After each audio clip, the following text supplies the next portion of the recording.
Uncle Weezy in the spot, bringing stats like a kingpin. MMA knowledge meets his nephews all lean in. Breaking down fights, cold stat daddy supreme. On just a tip show, he's cooking up a dream. Uncle Weezy, he the man. Dropping fight facts, got it all on hand. He the stat attack grand. MMA guru, more than just a fan. Wanna know the numbers? Weezy got them cataloged. From the fighters reach down to how many times they dog. Just a tip living, breaking it down slick. Hit you with the knowledge, won't miss a single trick. Uncle Weezy, he the man. Dropping fight facts, got it all on hand. He the stat attack grand. MMA guru, more than just a fan. Those deep predictions, he be making those calls. Getting in the details, opponents feeling small. From jazz to takedowns, got the whole fight ID. Uncle Weezy spitting truth, no lie, keep it G. Blow the horn, blow the horn. Stat Daddy Weezy not showing no scorn. Fight Night Kingdom, he wearing the crown. Break it down for the peeps, never looking like a clown.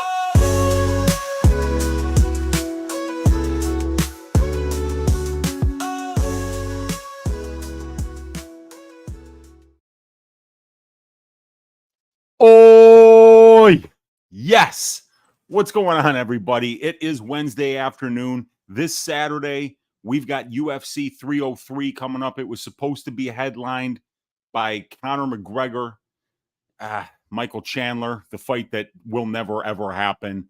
Conor is not showing up, you guys, but we've got a couple of great replacements on this main card. The main event is going to be Alex Pereira, the light heavyweight champion, going up against Jiri Prochazka. It's a rematch. This one happened 2 fights ago for Pereira. And in the co-main, we've got Brian Ortega going up against Diego Lopez. This is a phenomenal card here. I'm really looking forward to it from a gambling perspective as well as from a fan's perspective. And we're here today to break down all of these fights from a stats perspective, from a tape study perspective. We're going to look at the betting lines and we're going to find ways to stack cash tickets like flapjacks on this UFC 303 event. We're going to put in the work. We're going to do the research. We're going to analyze the fights, and we're going to find the spots that stick out. I've got like 35 pages of notes to read for you for this card, for these fights, and I'm looking forward to doing it with you guys. I see we got a couple of you hanging out live in the chat here. We got my guy Moyes in the room saying, so balls deep. They touch the floor. Let's go. My guy Benino likes the new intro. The new intro was provided to me by Matt from the Golden Octagon. I want to shout out Matt for putting together that phenomenal intro for me. Just totally appreciate that. Took this, I'm a one-man operation over here. I'm handling all the stats. I'm doing all the tape study. I'm writing up all these notes. Some of the technological things get past me quickly. And one of them is like creating videos or doing something to increase the production value of the show. So I want to shout out Matt for taking care of that awesome intro video to start the show here. We got Olajuwon Dream in the room saying, oi! And we've got Benino saying, just got my hands on a federally legal THC A cart. Shit's not bad. There we go, man. Yeah, federally legal. There we go.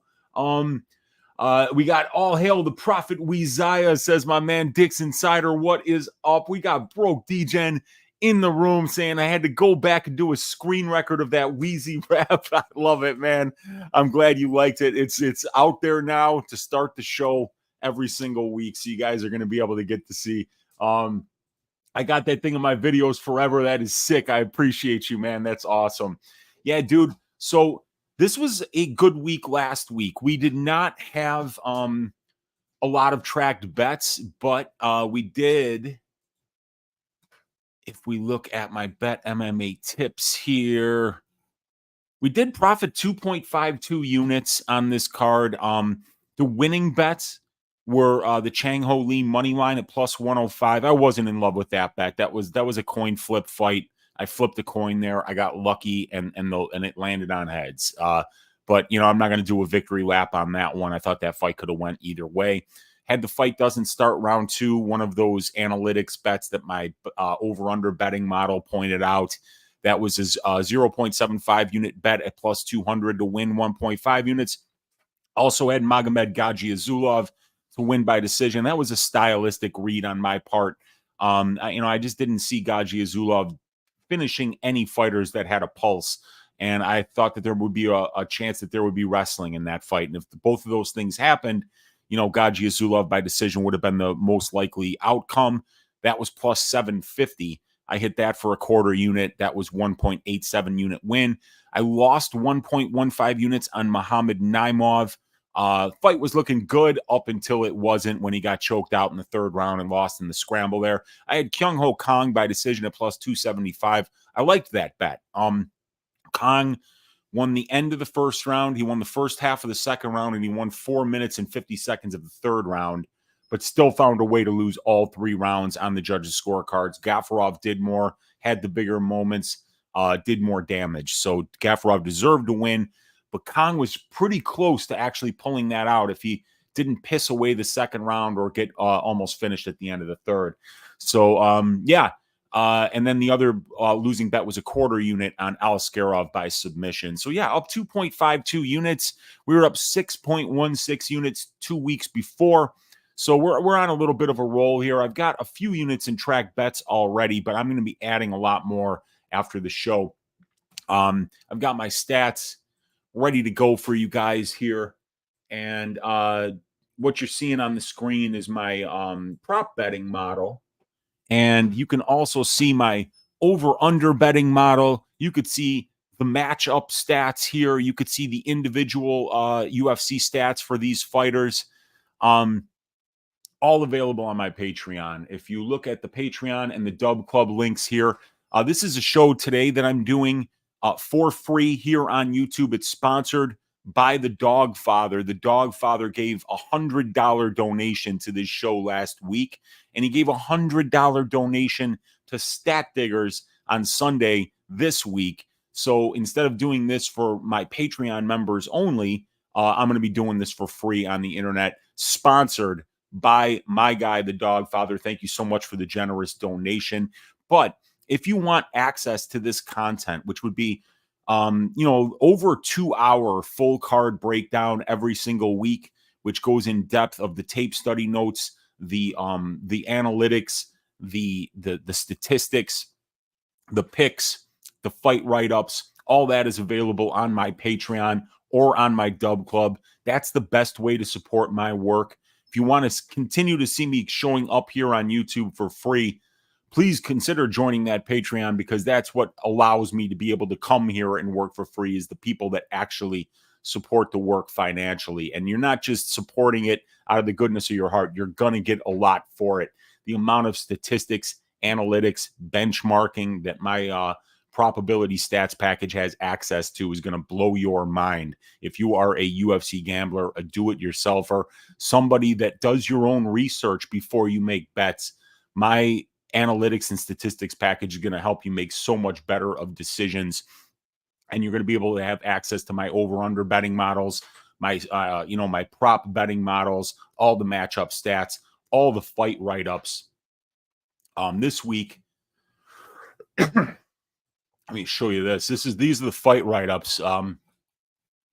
We've got all of them, or all but 2 written up completely already. It's 37 pages. So you get the fight write-ups, you get the statistics, you get all the models, $25 a month. You get the picks, you get the access to the Discord. Please consider joining the Patreon. Absolute best way to support my work.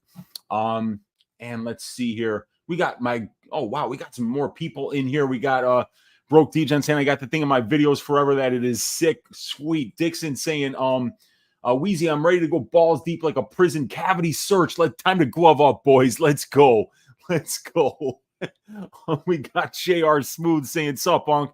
You like MVP this week? I don't know who's going to win that fight. I do have a bet that I like for that fight, but I really don't know what that fight is going to play out like. It's going to be interesting to see if Garry can throw a similar amount of output to what he normally throws, knowing the counters that are going to be coming back his way. Michael Page has a way of really slowing down the output of his opponents, so it's going to be a very interesting bet. We got Benino in the room saying on the under 1.5 in the Philly fight, and the fight doesn't go to decision for Ricky versus Oliveira. Benino must have been watching Probability last night. If you didn't see Probability last night, that is another subscriber-only show that we did for free this week, thanks to the generous donations from the Dog Father. So check out that subscriber-only. Like, this show that you're watching right now, Probability, which was also for free, is going to be 4 hours of subscriber-only content that you get that the internet won't be getting from here on out when you join that Patreon. So, and those were 2 bets that we pointed out. These are the probability notes that we came through with last night. We found plus EV bets on every single fight. We put together a couple of parlays, and fight doesn't go to decision at minus 150 for Simon versus Oliveira, and the under 1.5 rounds for Fili versus Swanson. Those are 2 bets that we found on Probability. Benino, I'm with you on those. I think they're great spots. Yo, Teron Brown in the room saying, what up, pimp? What's happening, Teron? Good to see you hanging out in here. And he's saying, oi! And we've got Glenbot 5000 in the room saying, sup, gentlemen? What's up, Glenbot? It's good to see you in here, my man. We got Dixon saying, shout out, Dog Father. Absolutely, dude. We got my guy Jester in the room saying, let's go, Unc. Let's get that money. Good to see you hanging out in here, Jester. We've got Covert Bets MMA saying, oi! And we've got Dix Insider saying, everyone hit that thumbs up button. I do appreciate that, Dixon. Hit that thumbs up. Leave me a comment down below. Subscribe to the channel. And if you do all 3 of those things and you want to do something extra great for your Uncle Weezy, go join that Patreon. It's going to be good for you too. Garry versus MVP potential staring contest. Absolutely it is. We got Brava 2001 in the room saying, let's go, Weezy. What's up, Brava? We got Moy's Audio saying, remember what Romero did. Which Romero? Yoel Romero? You talking about Yoel Romero? We got oh yeah. Romero versus Adesanya. I remember that fight like nobody threw any strikes. Romero caught Israel early in the fight, and then Israel just kicked his leg for 4 rounds. Yes.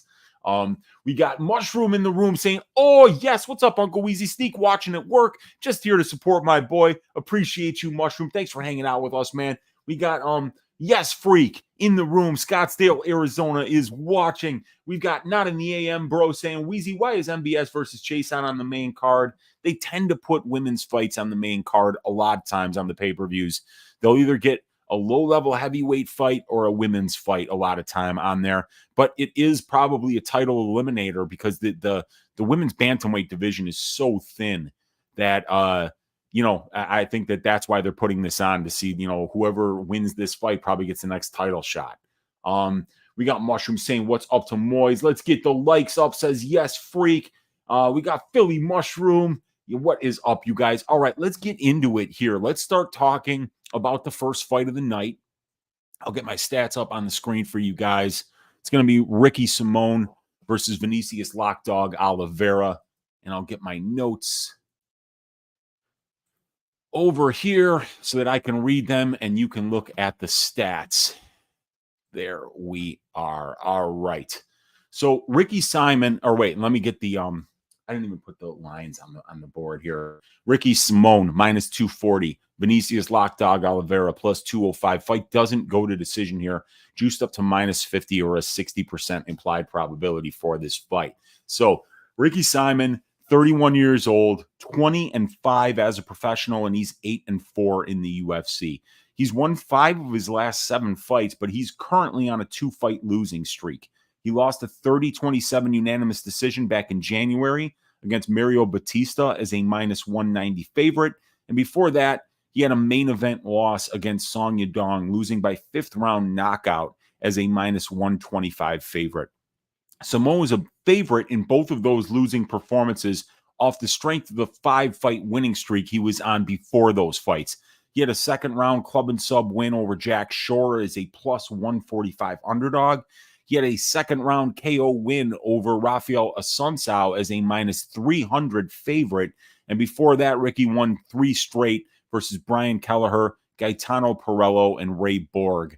Ricky's looking to get back on track here, and he's going to have to do it against the surging Vinicius Lockdog Oliveira, who's 20 wins and 3 losses as a pro, and he's 1-0 in the UFC so far. He's won 9 of his last 10 fights. He was the UAE Warriors bantamweight champion, a belt that he won in March of 2021 versus Xavier Alaoui. He defended it in October of 2021 against Sylvester Chip Fumbu, but then he lost by third-round knockout to Ali Taleb, who hits hard, and then had a couple other fights and then got to the UFC. So Vinicius is coming off an incredible come-from-behind third-round flying knee KO in his UFC debut over Bernardo Sopai. He was a minus 135 favorite in that fight, and he got his UFC contract by shaving the ass of Victor Madrigal by first-round left hook KO as a minus 400 favorite on Dana White's Contender Series. Lock Dog's a wild man. He loves to swing, and he's so reckless and aggressive. He winds up being in all-action, back-and-forth, fan-friendly wars, and this one should be no different. These guys have 8 combined pro losses. They've been finished in 6 of those 8 pro losses. So with the crazy pace Oliveira brings, along with the dangerous pocket boxing of Simón, I do see someone getting served here. Ricky's a minus 240 favorite right now over Lockdog Oliveira. So we got the overall experience advantage on the Ricky Simón side. He's got 2 more fights, 145 more minutes of cage time in 2 more years as a pro. He's also got the UFC experience advantage with 11 more fights and 135 more minutes of octagon time. He's got the minute winning advantage in this fight, as he's 10 wins and 2 losses to the decision as a pro, while Vinicius has only been to decision twice as a professional, but Vinicius is actually 2-0 in those fights. Obviously, Simón having an average fight time at 10.8 minutes compared to 5.4 minutes for Oliveira shows which guy is more finish dependent. Simón has had solid pocket boxing. He flashes power, and he does a great job of mixing in the wrestling to win minutes. And he's got top-notch conditioning. So to be able to make the threat of the wrestling more effective as the fight goes on, you have to have the conditioning to push that pace, and Ricky Simón absolutely brings that. So almost half of Simon's career fights have went to decision, and he's winning 83% of those decisions. So I would rate Ricky Simón as the guy with the skill set more suited to winning minutes, banking rounds, winning a decision should it go the full 15. I think he's got the wrestling and the grappling advantage here bigly. Ricky is going to be the much better wrestler in this spot. He's a former Washington State high school wrestling champion, and he uses that base very well in his fights. He's averaging 4.6 takedowns per 15 minutes, and he's attempting 11 takedowns per 15 minutes. He has 78% takedown defense in his own right, and he wins 90% of the control time positions that his fights are in. Now, Vinicius showed 25% takedown defense in his UFC debut against a short notice opponent and was controlled by Sopai for over 30% of that fight. I do think Simón should be able to slow the fight down, wear on the gas tank of Oliveira if he doesn't like how the striking exchanges are going, by using his wrestling and his conditioning advantages. And the strength of schedule advantage is on the Simón side. Both of these guys have plenty of pro experience, but it's Simón who has 11 more fights at the UFC level. He's fought, beaten, and lost to the much more experienced brand of competition with the better win-loss ratios. This is a huge step up in competition for Vinicius Oliveira. But Oliveira is going to have the measurables advantage here. He's a big bantamweight. He's going to be 3 years younger than Ricky. He's going to be 3 inches taller and have a 1-inch reach advantage. He's a switch stance fighter versus an orthodox fighter. And he's got the better finishing ability, frankly. He's 16-3 to the knockout as a pro, is Vinicius Oliveira. 82% of his fights have ended by knockout. So it's obvious by that statistic alone what kind of a style he brings. Ricky has only finished 50% of his 20 wins, while Vinicius has finished 90% of his. So I would have to rate Vinicius as the more opportunistic moment winner here, even though this is obviously a big step up in competition for him. And Simón will also be live for a finish due to his experience, strength of schedule, and grappling advantages. So really compelling up-and-coming prospect against an established and well-tested veteran matchup here to start off the card. Oliveira is a former Brazilian gangster, and he fights like one. He goes for it on the feet. He's willing to eat one, to give one, and he hopes to outlast you and win the power battle. That being said, he gives up too many takedowns and he allows too much control time to his opponents. That's going to be a problem against a strong wrestler like Simón, who has won 90% of the control time positions in his fights. Vinicius has all the measurables advantages. He's 3 years younger. He's 3 inches taller. He's got a 1-inch reach advantage in addition to being the switch stance fighter going against an orthodox fighter.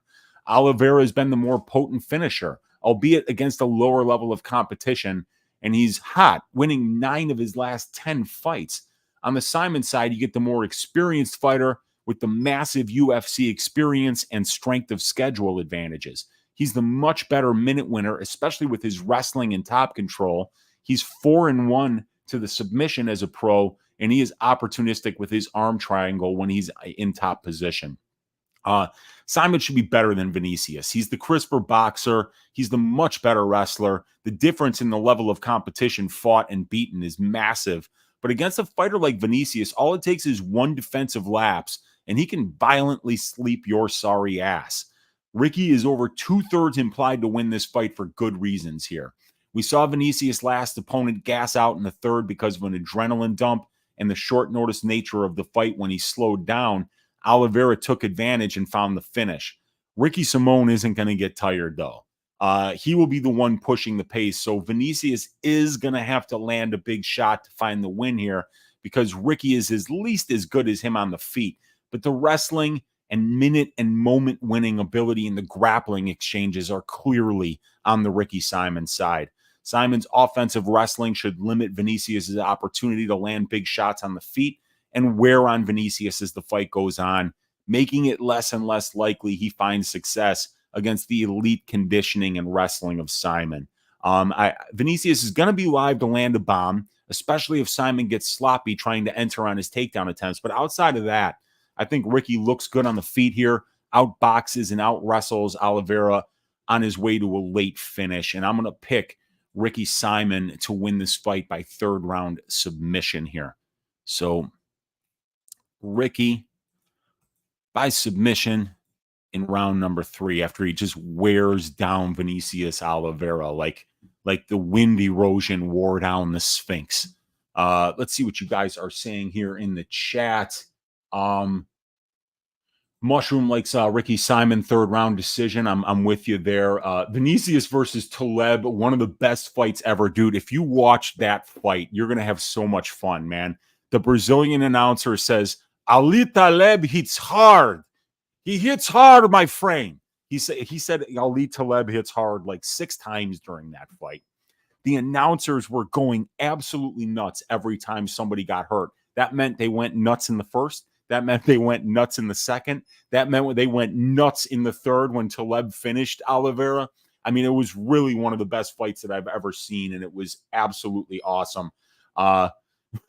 And my guy, the Golden Octagon, who made the intro that you all heard today, said, stopping in on my drive home from work, Weezy's voice helps soothe my road rage in this terrible traffic. Dude, I am a big-time road rager. I yell at my steering wheel and windshield all the time. Jester is saying Ricky Nurmagomedov. I think that's how he's going to win this fight, Jester, for sure. Who has the link to UAE Warriors 15 event? Vinicius fought a Kazakh wrestler. That'd be interesting. I wonder who would have that because those older UAE Warriors events, for some reason, they're not on UFC Fight Pass, but the newer ones are, so it's a bummer. Benino likes violence here, so do I. I want to see on Friday at Face Off if Ricky is shook. I don't think he's going to be shook. Jeff Bruno saying Oliveira is going to throw a flashy strike. Ricky will turn that into a takedown, and that will happen every round. Yeah, I think so, man. Benino saying I like Simón as a parlay piece, but I haven't found any other legs yet. Well, I found one. I parlayed Ricky Simón.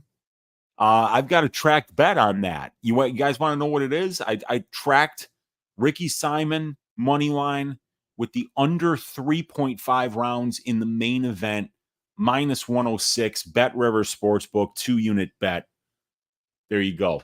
Now you just got a free bet that you would have had to be on my Patreon to get. So James S. in the room. What a good-looking dog that is right there. That's a good-looking pit bull. James S. saying, yo. We got Tehran saying, not UFC 303 related, but Kevin Holland and Jared Cannonier are in the works for a July card in Denver, Colorado. That should be a damn good fight. I think I just saw that Shara Magomedov challenged Kevin Holland to a fight in Denver. That would be interesting. Holloway and Ilya will be on the September card at the Sphere. I saw that. Oh, wow. Holloway and Ilya. That'll be a hell of a fight. That'll be a hell of a fight. All right, you guys. Let's move on to the next fight. Very interesting one here is we got Ray Tsuruya is a gigantic favorite here at minus 520. He's going up against Carlos Hernandez, the Valley Flow striking product, Chicago, Illinois, stand up. Hernandez plus 395, the underdog here. The fight doesn't go to decision, is juiced up at minus 215 for this fight. So, Ray Tsuruya is a 22-year-old undefeated prospect at 9 wins and 0 losses, fighting out of Chiba, Japan. He's finished 8 of his 9 pro wins inside the distance. He's got 4 submissions and 4 knockouts, and he is the Road to UFC flyweight champion. Ray came into the Road to UFC tournament at 6-0 with 6 finishes, all in the first or second round. He won by second round Kimura versus Ronald Siahan as a minus 1,100 favorite. Then he won a unanimous decision versus Mark Climaco as a plus 120 underdog to punch his ticket to the finals. Ray then finished Jinishuye at the 459 mark of the first round via ground and pound. He was a minus 625 favorite in that fight. The Climaco win was impressive for Tsuruya, as the market had that fight as close to a pick'em, while his other 2 fights, they had him as a minus 1,100 and minus 625 favorite. Ray is a very creative and unusual grappler. He has solid wrestling. He has a very dangerous and aggressive submission game. Ray will be facing Carlos Hernandez, the 30-year-old fighter. He's got a 9-3 career record, and he's 2-2 in the UFC so far.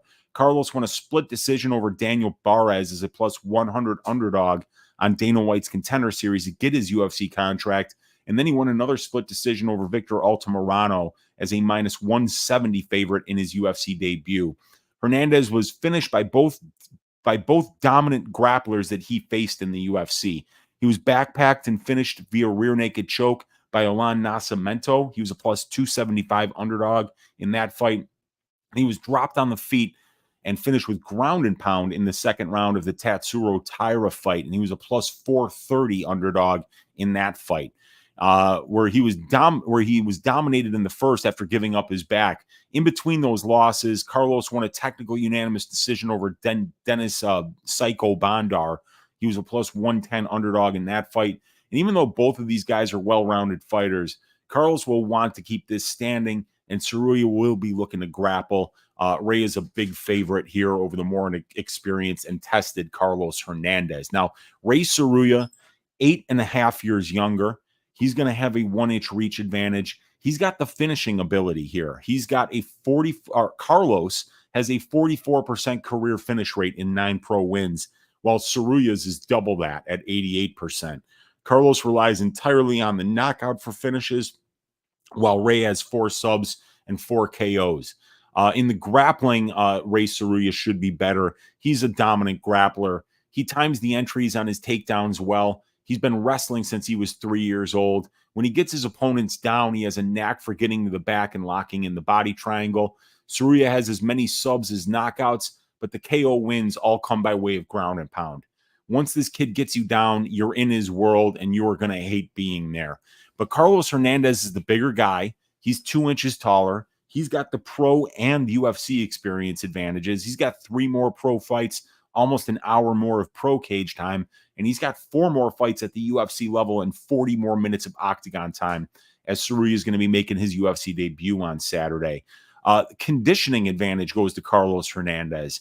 In the one fight where Ray was extended against Mark Climaco, you could see him slow down badly in the second round. He was able to get the takedown and get to a dominant position in the third, but he was also dropped by a head kick in that round. Carlos will be ready to go a hard 3 rounds, so if Ray doesn't get Carlos out of there early, and Carlos can stop the takedowns in the second and third rounds, he's going to be better suited to win those rounds. The striking advantage definitely goes to Carlos. He's got nice boxing. He stays active. He has above average accuracy, and Ray's striking is clearly a work in progress that he mostly uses to set up the entries on his takedowns. If Carlos keeps this fight standing, he should be able to win the minutes at range, and the strength of schedule advantage is going to Hernandez as well, having had 4 UFC fights and 3 more pro fights overall. It's Carlos who's the more tested fighter as a pro. When you compare Carlos' last 5 names to Tsuruya's, it's clear that this is a step up in competition for Ray. So this looks like a striker versus grappler fight to me. Tsuruya is an interesting prospect. He has an aggressive and unusual submission game on the mat. And more importantly, the wrestling to get the fight there seems to be pretty good. He's 8.5 years younger. I don't know if that's a huge advantage here, because being 8.5 years younger statistically is an advantage, but it tends to be more of an advantage when the older guy is 40, and the younger guy is early 30s, but not so much when the younger guy is barely 21, 22 years old. You're getting the more experienced, well-tested fighter in Hernandez on this side. He's got a 1-inch reach advantage, and he's the more dangerous and opportunistic finisher is Ray Tsuruya. His grappling game is much better than Carlos's as well, but Hernandez is bigger. He's 2 inches taller. He's got the overall and UFC experience advantages. He has the better and more tested conditioning. He's the better minute winner at distance striking range, and he's fought and beaten the better brand of competition as a pro.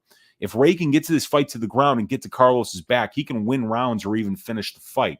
I think Ray gets takedowns and wins the first round at a high clip. Hernandez doesn't have the power to get Ray's respect early and force him to fuck off with the pressure. If Ray hasn't worked on that conditioning, though, and can't find an early finish, getting those second and third round takedowns against Hernandez won't be as easy, especially if Ray gets tired and starts to slow down.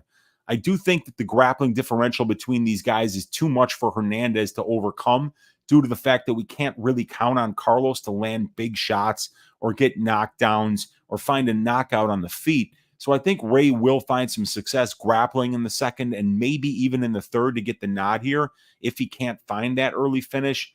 I'll lean to the Tsuruya side and pick him to win this by decision, but I'll also be looking at a live entry on Hernandez in the second round if he doesn't get completely rinsed in the first.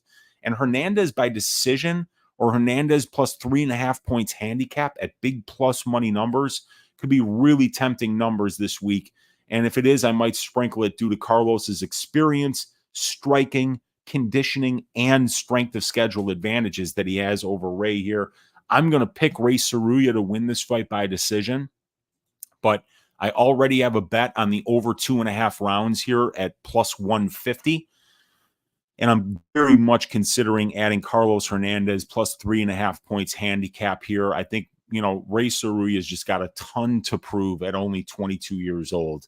And if it turns out that he does have any kind of nerves, any kind of an adrenaline dump, has a bad UFC debut like so many fighters do, I think Hernandez plus 3.5 points handicap at plus 250 is going to look like one of the best bets of the week. But Tsuruya decision is the official pick. See what you guys are saying in the chat here. We got Justin Statham gets cash saying thoughts on Ricky Simón takedowns on Prize Picks. I don't know what the total is, but I do think Ricky should get 3 or more. Ruthless Soda Pop saying I got Carlos Hernandez pulling off the upset.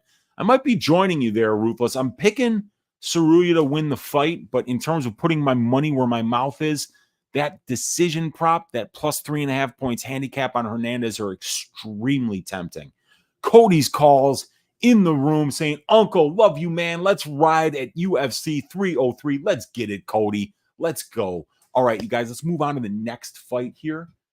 It is going to be Andrei Arlovski at plus 215 going up against Martin Buday, the fighting pride of Slovakia, minus 255 on the Buday side. The fight doesn't go to decision here, is at plus money, plus 115. So let's get these stats. And let's first start talking about the trends in this fight. So Andrei Arlovski is 45 years old. He's a 25-year veteran of the sport, and this will be his 60th professional fight. He's spent almost 10 hours of his life in a cage fighting heavyweights, and he's still here after all these years. He's 34 wins and 23 losses as a pro, and he's 13-13 with a no contest in the UFC since 2013. Andrei is currently on a 3-fight losing streak. He lost a 29-28 unanimous decision as a massive plus 525 underdog against Waldo Cortez Acosta back in January. And that fight was a lot closer than everyone thought it would be. Before that, he was knocked out in the second round versus Don'Tale Mayes as a plus 115 underdog. And he lost by first round rear naked choke against Marcos Rogerio de Lima as a plus 210 underdog. Prior to the de Lima loss, Andrei was actually on a 4-fight winning streak, besting bottom of the barrel fighters like Fat Collier by contentious split decision, Jared Vandera by contentious split decision, Carlos Felipe by contentious unanimous decision, and Chase Sherman by contentious unanimous decision. The fighting pride of the proud nation of Slovakia, Martin Badis Buday, is 32 years old. He's 13 years younger than Andrei, and he has a 13-2 record as a pro and a 4-1 record in the UFC thus far.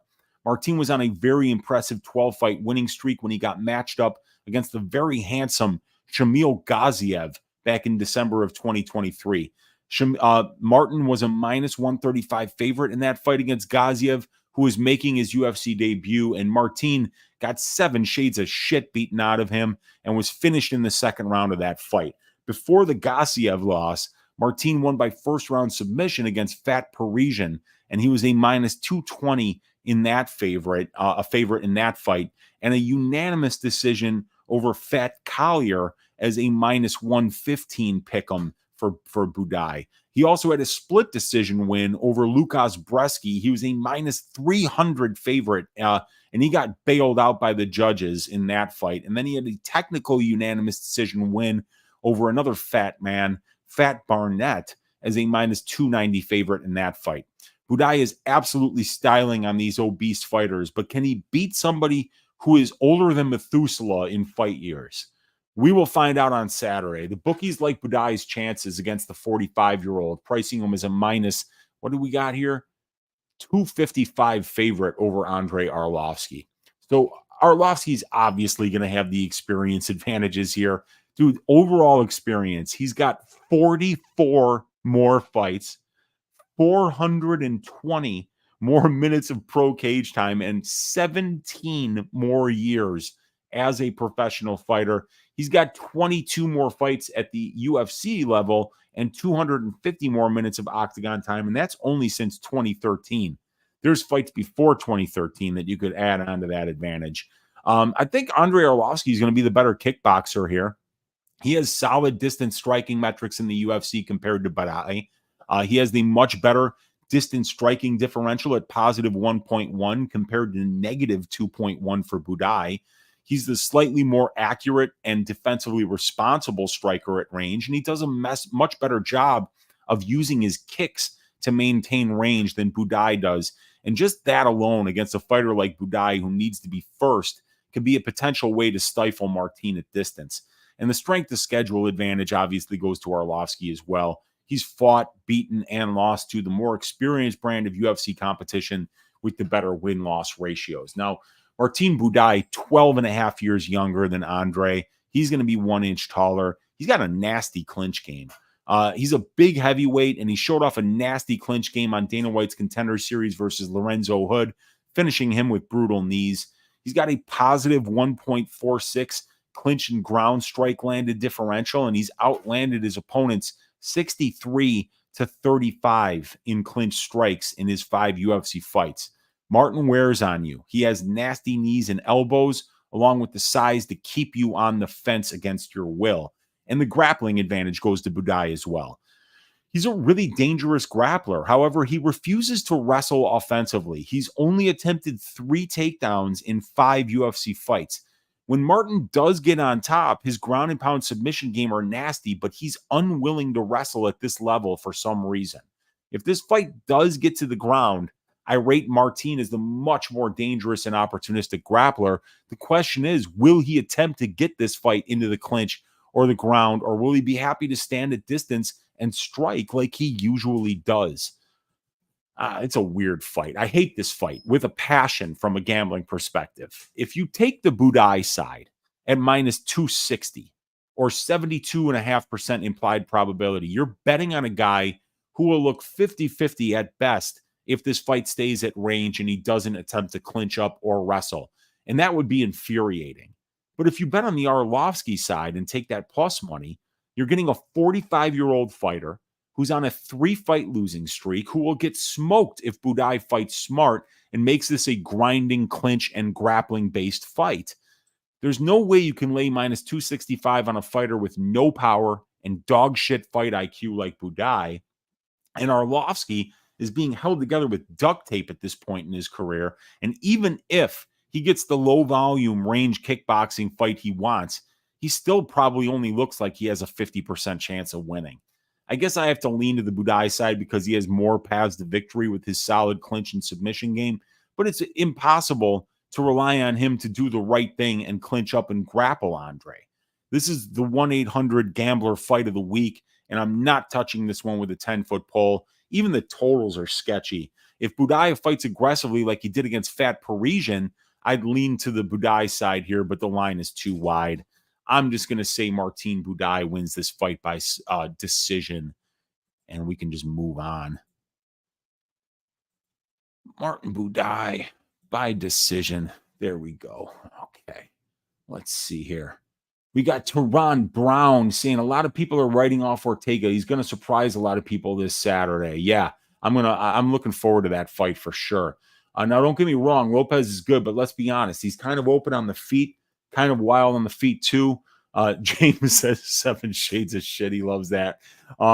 We got Lou Betya in the room saying, what's the haps, Weezy? Just in time for Martin main event Buday. I wonder if Buday has seen the movie Do the Right Thing. I don't know if he's a big Spike Lee fan or not. A big Danny Aiello fan, personally. I thought he was a great pizza store owner. I met Buday in the Bresky fight. I didn't know my karma was that good. Maybe God is real. Yeah, I bet Buday in the Bresky fight as well. I had 4.4 units on him at minus 220. And I got absolutely bailed out there. It's probably the biggest bailout job that I ever got as a gambler. And I never forgot that. I never forgot that Martin Buday could have taken Lucas Bresky down whenever he wanted to, that he could have clinched up Lucas Bresky whenever he wanted to, and he chose not to and almost pissed away 4.4 units of my money fighting a completely idiotic fucking game plan. So I would like to remind everybody, that Buday didn't take down Fat Collier at all. He didn't even get fucking Fat Barnett down. That guy has no ground game.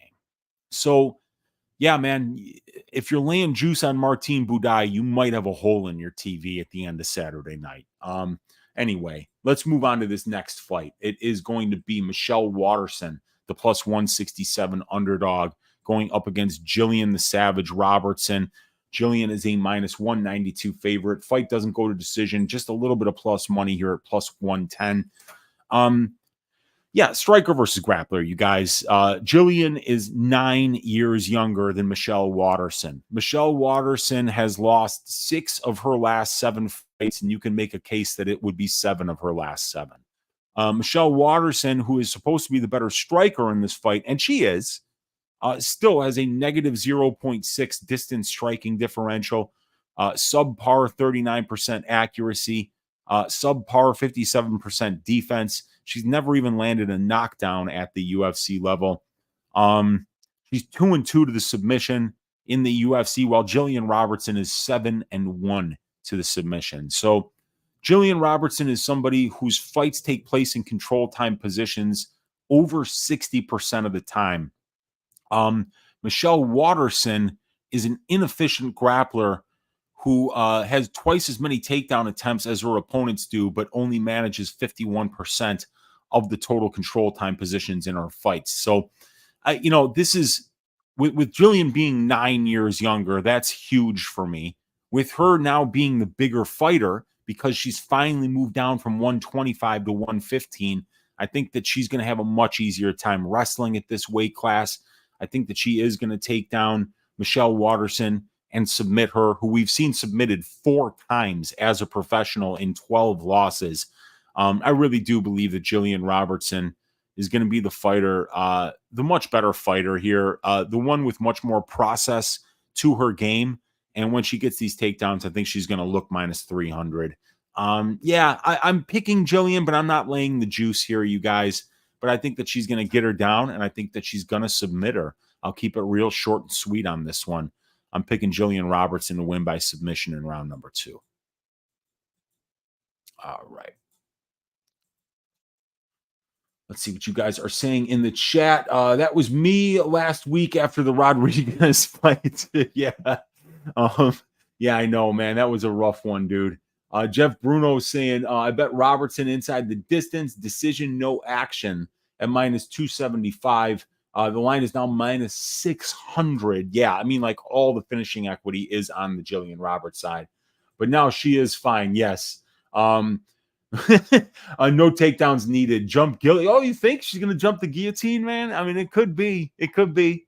Brava saying Waterson just not the same, and Gillian really coming into her own now. I think she can take the back even without a takedown. Yeah, Gillian Robertson, I think, is just in a better place right now as a pro. We haven't seen Michelle Waterson win a fight in so long. So I think Gillian down at strawweight, which is the right weight class for her, is looking really good. Weezy, I'm currently trying to fight the urge to bet on the karate hottie. Well, look, Paul, if she keeps this fight standing, Waterson, she's probably going to win this fight. The question is, do you think that she can keep it standing? You really got to kind of go look at the tape, look at the ladies who have tried to take her down, watch how she defended those takedowns and determine, is she going to be able to stop those kind of attempts against Gillian Robertson here? Is she going to avoid be able to giving up her back? And I just don't like Waterson's grappling game enough to think that she's going to, get back up when she gets taken down, or that she's going to be able to stop the takedowns of Gillian Robertson in the first place. So, yeah, man, staying with Gillian here, but I'm not going to have any action on this fight. Next fight, Payton Talbott is a minus 1,800 favorite, and I'm gonna let the cat out of the bag here, you guys. I'd like Payton Talbott to win this fight. All right, minus 1,800 going up against poor Yanis Ghemmouri, plus 900. Fight doesn't go to decision for this one. A bantamweight fight, juiced to the tits at minus 500 here. Yeah, man, this is gonna be. It's going to be a fight. It's definitely going to be a fight. Let's talk about it. Let me get the stats up on the screen for you guys, and I'll read my notes for you. All right. And we got Payton Talbott is the new kid in school, that everyone wants to be friends with, everyone thinks is cool. Payton is still only 25 years old. He's undefeated as a professional at 8 wins and 0 losses, and he's 2-0 thus far in the UFC. He's coming off an eye-opening win over a fellow up-and-coming prospect, Cameron Simon, back in March. Payton hurt Cam bad in the first and then finished him with a cheeky left hook 21 seconds into the second round. Payton was a minus 150 favorite in that fight, and he got a $50,000 performance of the night bonus for that KO win. Prior to the Simon fight, Talbott got a third-round rear-naked choke win over Nick Aguirre after losing the first round of that fight. Payton was a minus 775 favorite there, and Payton got his UFC contract off the strength of a unanimous decision win over a tough opponent in Junior Cortez on Dana White's Contender Series as a minus 155 favorite. Payton's style of fighting works. He's unusually calm in there. He marches forward. He has an ironclad chin. He throws tons of volume, and he pushes a pace that breaks his opponents late in the fight. Payton has finished all but one of his pro wins, and that style of fighting is so fun to watch and so easy to root for. He's fighting Yanis Ghemmouri, who's 29 years old, 12-2 as a professional, and 0-1 in the UFC. Yanis coming off a loss in September of 2023 to William Gomi. The fight was stopped due to referee error as Yanis was kicked in the nuts, asked for a timeout, and wasn't given it, and then referee Luca Porra stopped the fight. Yanis was losing the fight, but it needs to be noted that the stoppage was total bullshit, and Gomez was nowhere close to finishing Yanis in that fight. Prior to Yanis' UFC debut, he was on a 9-fight winning streak. He had wins over Memo Shiraza and Bayer Steppen, both by second-round KO, and a win by split decision over Vladislav Novitsky in Brave CF, and another split decision win over Rashid Haas in UAE Warriors. Yanis has a K1 kickboxing background, but he has the ability to mix in the wrestling to win minutes as well. He's a well-rounded and fairly well-tested prospect on the right side of 30 who has a solid MMA skill set. It appears that the bookies do not like Yanis' chances here, as they're pricing him as a plus 900 underdog to the minus 1800 favorite in Payton Talbott. And Talbott's going to be much bigger. First of all, he's 3.5 years younger than Yanis. He's 1 inch taller. He's going to have a 1 inch reach advantage. He's a switch stance fighter fighting an orthodox fighter here. He's got a small UFC experience advantage with 1 more fight, 4 more minutes of octagon time. And he's got the finishing ability, as he's finished 7 of his 8 pro wins, while Ghemmouri has only finished 7 of 12. Payton's pace and output really breaks his opponents, usually by KO in the second half of fights. And Payton's only decision win, he landed 145 significant strikes over 15 minutes. So while Payton doesn't necessarily have murderous one-punch KO power, it's the forward pressure, the volume, the precision of his strikes that finds him the finish. The conditioning that this kid has is incredible. The amount of volume and pressure Payton brings is relentless. He doesn't give his opponents a chance to breathe. The only way to push this kind of pace is to possess God-tier levels of conditioning, and Payton has that. And he's durable, too. This kid's chin is incredible. When you pressure as much as Payton does, and when you throw as much offense as he does, you're going to be there to be countered. And Payton has proven he can absorb clean shots without issue. I really believe his durability is the most important part of his skill set. He leans on it, and it helps him mentally break his opponent's will by eating their best shots while still pressuring forward and refusing to fuck off. And the striking advantage is Talbott's as well. He attributes that Payton's attributes that we discussed previously is what makes his striking so special.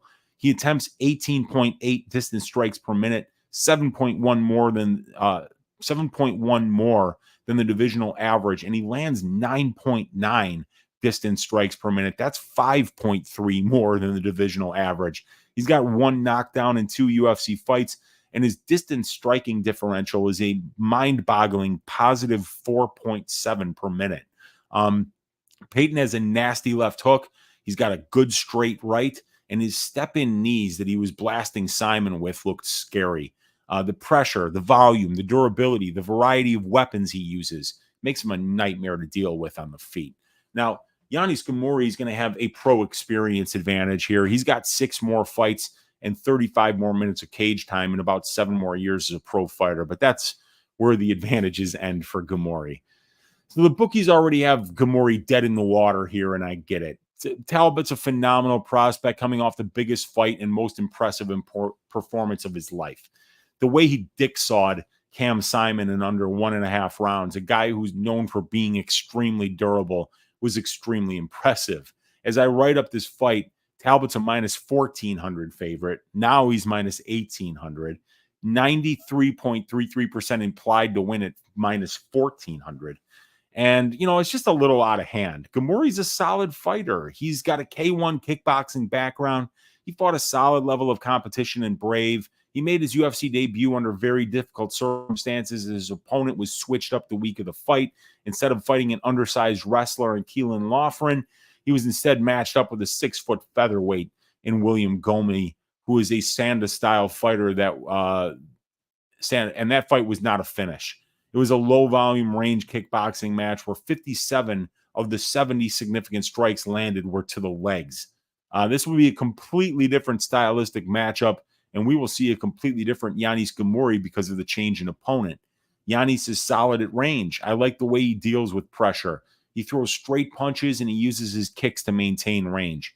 Yanis is 3-1 to the KO, 4-1 to the submission, and 5-0 to the decision as a pro. So make no mistake about it.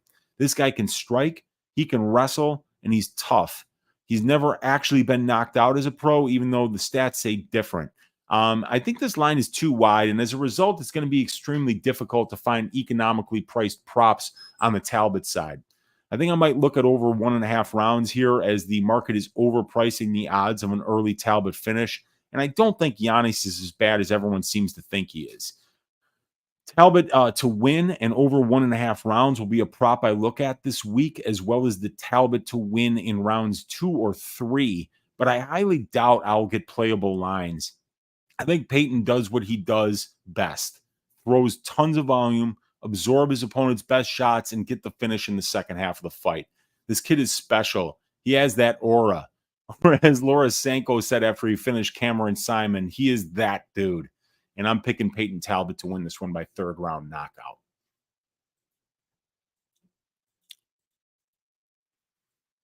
There we go. Let's see what you guys are saying in the chat about the new cool kid in school.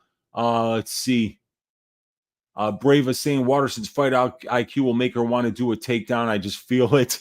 Matthew Nazarian saying, Uncle, big advantage could be Dean Thomas in Gillian's corner. Also, sick DJ sets on your channel. Appreciate that, Matt. Yeah, I started this channel to put house music mixes from my turntables back there, but now the setup, the sound setup isn't working, man. Something's wrong with my mixing board, unfortunately. We got Cuban Assassin in the room saying, Weezy, I'm going to Disneyland with my son. I will buy and donate him a Little Mermaid plushed out for your shelf in honor of the Winslow Mermaid. Let's go, man. I love it, dude. Did that dude open up as minus 600? I think he opened up minus 450. Weezy, drop the hair care routine. No, I'm not dropping the hair care routine. Who are you kidding, man? I'm just combing it back. Check it out right there. Oh, you want me to drop what I do? No, look, man, I only wash my hair once a week. Okay. Conditioner and shampoo. Don't do the lather, rinse, repeat with the shampoo. It's one use of the shampoo, one use of the conditioner, and then a little bit of Moroccan oil in the hair, maybe once or twice during the week as you go on. But you need a little bit of that oil in the hair in order to get that heft so that it hangs down, it looks thick, it looks good. But yes, that's what I do, my man. Can we get a power feet slap? I'd be more intrigued leg slapping, full practice helmet and less full jaw. I think that'd be a good idea, Justin, personally. We got Ghemmouri is no bum. Talbott line implies round 1 finish. I agree with that. Yeah. Is a submission live for Payton? It's live. You know, I mean, I think he's definitely gonna probably finish this guy. And Payton's got a slick ground game as well. He just relies more on the takedown, or more on the striking. Brandon is in the room saying, Weezy, we balls deep, baby. We got Beaver in the room saying, yo, Weezy just got here, excited for the balls deep. Let's go. We got Brava saying, I can't believe I ended up getting minus 375 on Talbott Bovada early on. Yanis is not as bad as odds imply, but Talbott is levels above. Agreed. We got Benito saying, who has more aura, Lopez or Talbott? We'll find out on Saturday, Benito. Moy is saying DJ Grimes versus DJ Weezy. There we go. Joe Free in the room saying, hey, Uncle Weezy, what's up, brother? What's up, Joe? Good to see you hanging out, man. James saying, house music. I love this channel even more. Let's go, dude. Not in the AM, bro. Saying Power Feet starring Alexa Grasso. And we've got Elijah Dream saying he loves the over 1.5 rounds here. I haven't gotten to that bet yet, but it's been something I've been looking at all week. Oh my God, 178 of you hanging out live in here. Hit that thumbs up. Hit that subscribe button if you haven't already. I'd like to thank you guys for getting me to 3,000 subscribers. And please consider joining the Patreon, where you get access, or the Dub Club, where you get access to the phenomenal stats that you see here on the site. You get the over-under betting model. You get the betting. You get the prop betting model. You get the individual stats for all the fighters, all the DraftKings stats, all the FanDuel stats, all the Prize Pick stats, all the underdog stats, offensive and defensive grappling stats, offensive and defensive distance striking stats, offensive and defensive clinch and ground striking stats. I mean, everything imaginable for every single fighter. $25 a month. You get access to the Discord. You get access to all the fight write-ups. You get access to all my tracked bets. You get access to the statistics package. You get access to 4 hours of subscriber-only content every week, including balls deep breakdowns with Uncle Weezy and the probability show that I do on Wednesdays, usually with DFS by the numbers. So please consider joining that Patreon, supporting the work, the stuff that I work so hard. I'm going to be here for 2.5 hours today for free for you guys. So please consider supporting my work. It really makes a big difference in my life when you do that, when you make that extra click and go and do that $25 a month for the Patreon. I appreciate you guys. All right, let's move on to this next fight. We got a lot more work to do here. It is going to be Charles Jourdain going up against Jean Silva. We've got Charles minus 110, Jean minus 110. Fight doesn't go to decision, minus 105. We almost got a minus 110 trifecta there. But yeah, man, the bookies don't know what to do with this one. So let's break it down. Let's talk about it here. Let me get the stats up for you guys. I need a water too. You guys, I'm going to step away for just 1 second, grab myself a water. I got so much work left to do here. I'm going to need a little bit of to wet my whistle a little bit here. Be right back.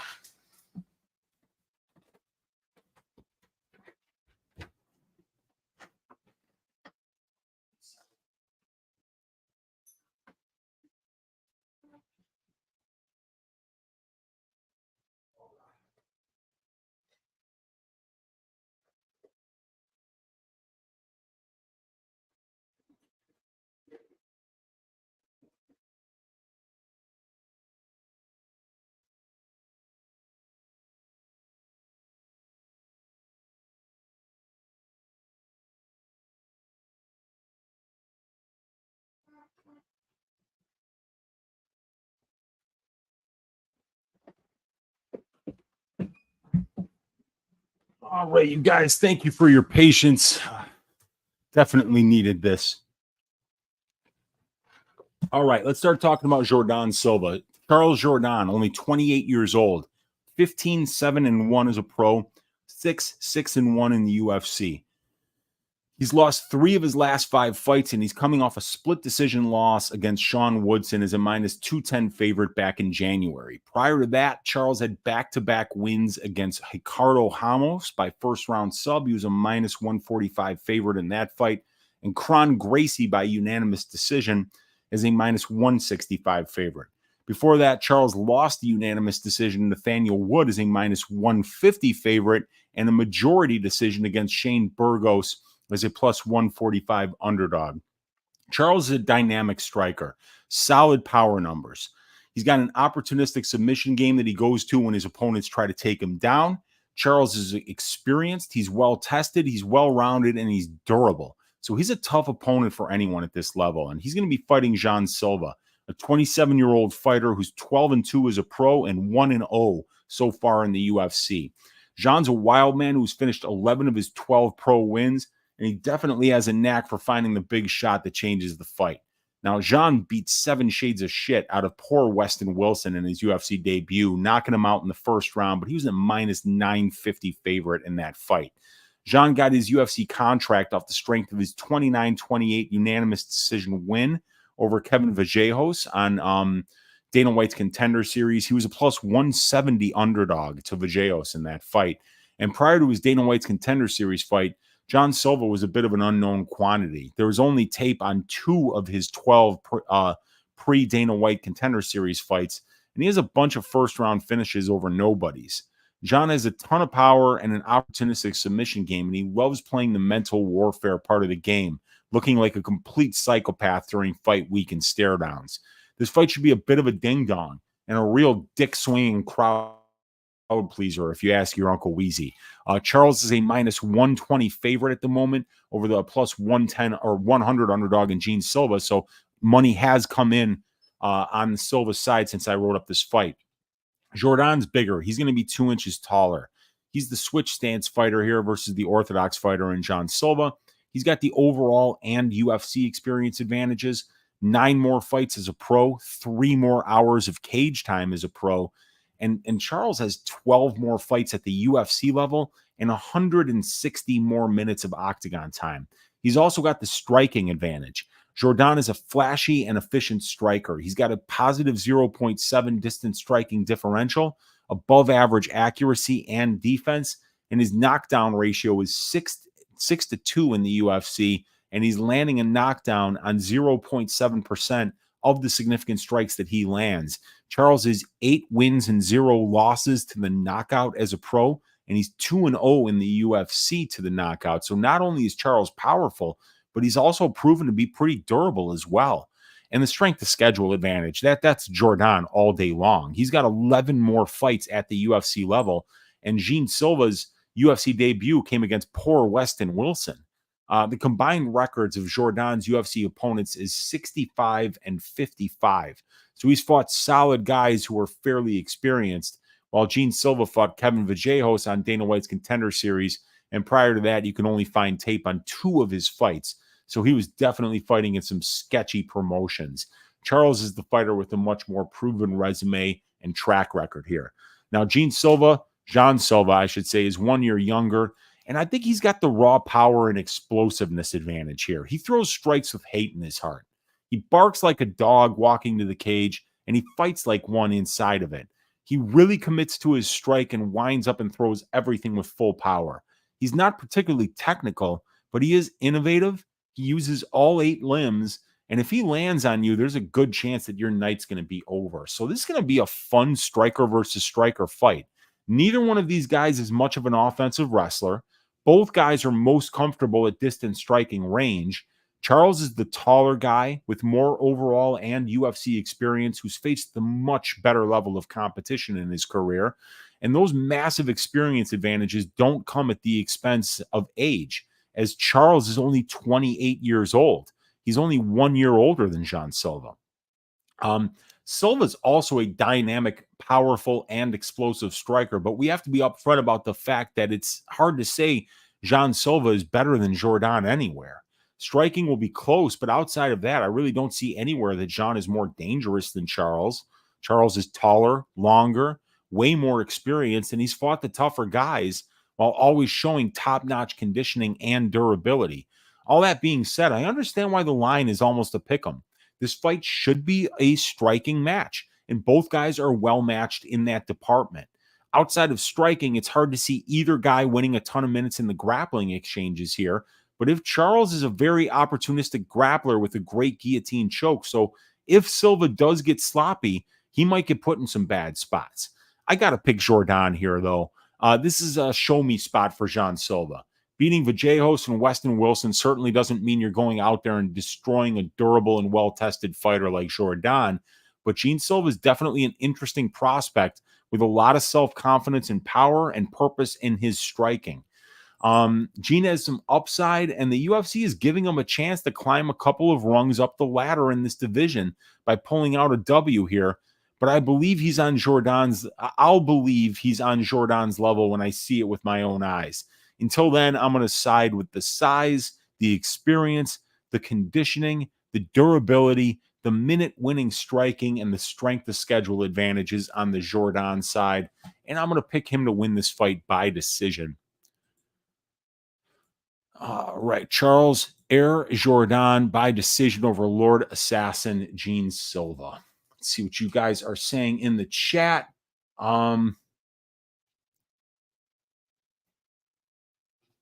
We got Bill Norman in the room saying, "What's up, Uncle Weezy? Let's tap the flapjacks and get that cheddar. Let's go, Bill." We got Mike Metal in the room saying, "Uncle Weezy, my main MMA source." Appreciate you, Mike Metal. What kind of metal you into, dude? Doom metal? Stoner metal? That's my favorite stuff. I like that doom metal. Olajuwon Dream in the room saying, "Keep grinding the YouTube, Weezy. Lots of momentum." Appreciate you, man. Over 200 of you hanging out live with your Uncle Weezy today. Teron Brown asking me if I have ever been to East St. Louis, Illinois. It's country out there. It's nothing like Chicago. It's definitely on the bucket list. I hear East St. Louis is just absolutely beautiful this time of year. But you know, with the YouTube grind, with it being summertime, it might be difficult for me to get down to the Lou, especially East St. Louis. But I Yeah, dude, I have never been down there, and it's definitely not on the bucket list, is what I should have said earlier. I mean, come on. I would not go down there. No, I don't even want to go to regular St. Louis. East St. Louis is worse. It's way worse. Probability was fire last night, says Olajuwon Dream. Yeah, man, I appreciate that. Probability is my favorite show to do, and like I say, that's the subscriber show, subscriber only show that we do most weeks. That I think is what gives my $25 tier of my Patreon the most value. Is you don't just get access to my betting models, you get access to the content that breaks down what those models are telling us. We got Olajuwon saying Air Jourdain with the pirate flag there. We got James in the room saying just sub, keep up the great work. Appreciate you, James. We got DGen for life saying Jean looks the part, but is unproven. Jourdain to finish plus 350 is a decent bet. I like that one as well, dude. Jourdain is a finisher. And the line, like they got Jourdain inside the distance at 350, but they got like Gene Silva inside the distance at like plus 180. And I mean, if there's one of these fighters is proven to be durable, it's Jourdain. It's not Silva. Silva hasn't fought anybody. So yeah, man, that I found that was a very wild line, and we could probably get plus money on Jourdain finish only. As a matter of fact, let's look at that. See what the finish only is here on Jourdain on Bet Rivers. Plus 135. I don't get that, man. I don't get that. Jourdain's been finished once in his entire career, and it was in the third round against Julian Erosa by a Darce choke. And I mean, like, Erosa's got freakishly long arms. Man, that would be a wild one. I might have to look into a Charles Jourdain finish only prop this week at plus money. There was like 6,000 or 7,000 seconds of fight stats that I added to Cub Swanson. I know. Yeah, well, I mean, like you're talking about maybe the before UFC, before 2013, because that I've only got from 2013 on. I'll never forget when Air Jourdain won by submission via pantsing in his fight against Groovy Lando Venata. That was hilarious. I remember that, dude, when the pants came down when they were in that guillotine. That was wild. Andy in the room saying, "Oi, what's up, Andy?" We got Jeff Bruno in the room saying there's so little of Jane Silva's fights that half my tape study on him was watching his knockouts. That's hilarious. I hope it goes over 1.5, but I'm slightly nervous. Yeah, I think it is going to go over 1.5. Minus 315 is a parlay piece that Brady and I gave out on this week's probability. And ring a ding ding, you guys. Broke DGen with the $5 donation saying, I live in Reno and Sacramento area. King of the Cage are at Silver Legacy, a Caesars property where I'm diamond status. Saw him win the amateur championships. That's cool, man. Yeah, dude, that's so Reno's close to Sacramento. I didn't know that, but obviously, I mean, Nevada's right next to California, so I did know that much. But appreciate Broke DGen with the $5 donation to the show, keeping the lights on here in your Uncle Weezy's studio. A ring a ding ding, you guys. Oh yeah, Doom Metal for sure. There we go, Mike. I love it, dude. Doom Metal's the tits. I love it. Paul Rivette saying, yeah, that's where I go to place my bets, Weezy. There you go, man. Cool. East St. Louis, is it? Been listening to Rotting Christ and Entombed heavy now. All right, nice. I'm gonna have to check them out. We got Tehran saying East St. Louis is on the bottom of Illinois. Yeah, I know. It's definitely at the southern tip there, over by like Granite City and like Southern Illinois University and Carbondale, the Southern Illinois part that butts up against Missouri. Yeah, even better than like the second happiest place on earth is East St. Louis, Illinois, man. And we got Grateful Dude in the room saying, "Oi, yes, what's up, Grateful Dude?" And Muhammad is in the room saying, "What's up, Weezy?" And my guy Olajuwon with the ring a ding ding. All right, you guys, let's move on to the next fight. It's gonna be a fun one here between Cub Swanson and Andrei Fili. We got Cub Swanson, the big underdog here at plus 210, and Philly's the minus 250 favorite. Fight doesn't go to decision here at minus 135. So let's first start talking about the trends in this fight. Cub Swanson, 40 years old. He's 29-13 as a pro and 11-8 in the UFC since 2013. He's won 4 of his last 6 fights, and he's coming off a unanimous decision win over Hakeem Dawodu back in August of 2023 as a plus 185 underdog. Before that, Cub was knocked out in the second round by Jonathan Martinez via leg kicks as a plus 175 underdog. That was a brutal fight. It looked like it might be the end for Cub there, but he bounced back and he beat Hakeem Dawodu in his next fight. Before the Martinez fight, Cub had an incredible performance against Darren Elkins. He looked like he was shot out of a cannon and absolutely dick-sawed Darren Elkins by KO 2 minutes and 12 seconds into the first round. Cub was a minus 165 favorite in that fight. And before that, he was KO'd in the first round by Giga Chikadze and finished with ground and pound. Cub was he was a plus 175 underdog against Giga, and he got his liver touched. It was the Giga kick, and then Giga finished him with ground and pound. Cub has traded wins and losses for the last 5 fights, and there are whispers that this could be his retirement fight. Cub's going to be fighting Andrei Fili, who's 34 years old. He's 23-11 as a pro, and he's 11-10 in the UFC since 2013.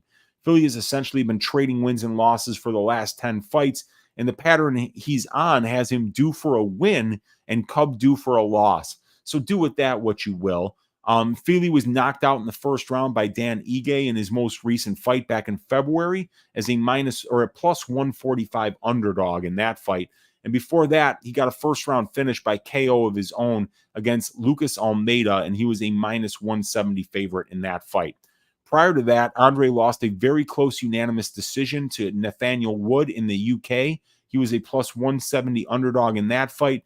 And before that, he pulled out a very close split decision win over the crafty veteran Bill Senor Perfecto Algio as a minus 130 favorite. These guys are in all-action wars, and this fight promises to be no different. And if Cub is thinking of retirement after this fight, you know he's going to go out swinging.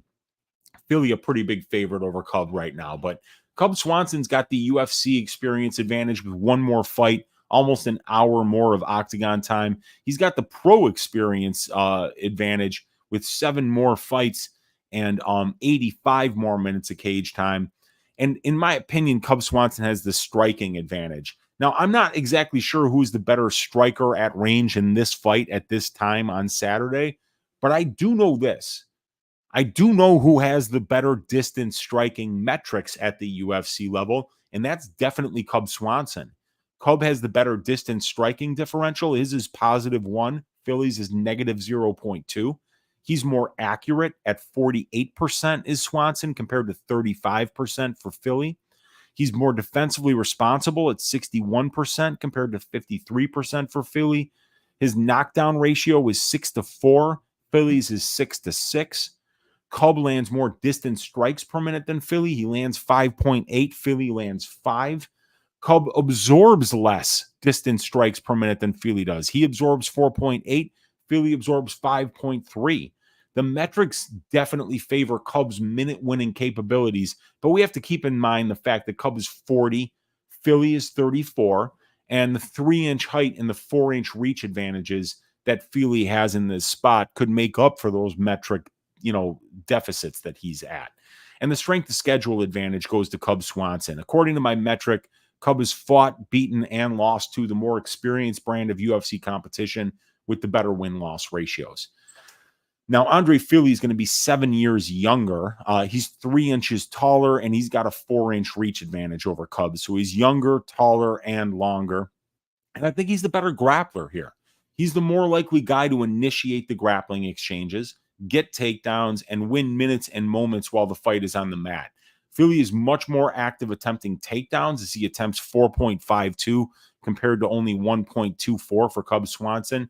And he gets them at, he gets 2.16 takedowns per 15 minutes, while Cub gets 0.65. Fili's winning 47% of the control time positions in his fights, while Cub only wins 30%. And Fili averages twice as much control time on average as Cub Swanson does.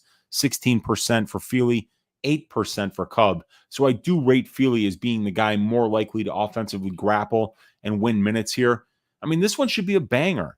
Both guys love to stand and bang. Both guys are experienced, well-rounded, well-tested, and these guys have been in all-action fights as of late. On the Cubs side, you get the overall and UFC experience advantages, the better distance striking metrics.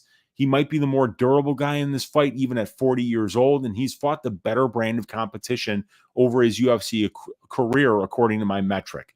Fili has all the measurables advantages. He's almost 7 years younger, 3 inches taller, and has a 4-inch reach advantage.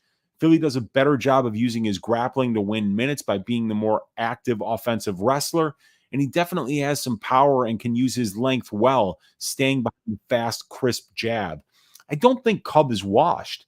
If you throw out the fight against Martinez, which was at 135 pounds and included a very stupid weight cut at 39 years of age for Cub, he's 4-1 in his last 5 featherweight fights.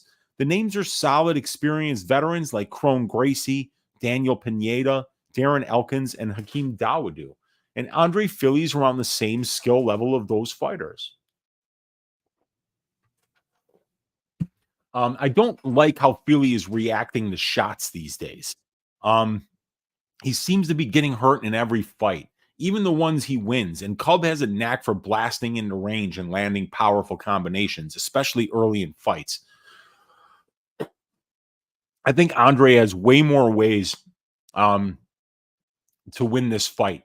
He could clinch up and use his size to wear on Cub early. He can wrestle and try and wear on Cub with top control, ground and pound and submission attempts, as well as outworking him on the feet and landing the bigger shots. But if Fili doesn't have success in the clinch or with the wrestling, I think this fight will look a lot closer than the line suggests it will. I could see either fighter having moments and finding a finish early.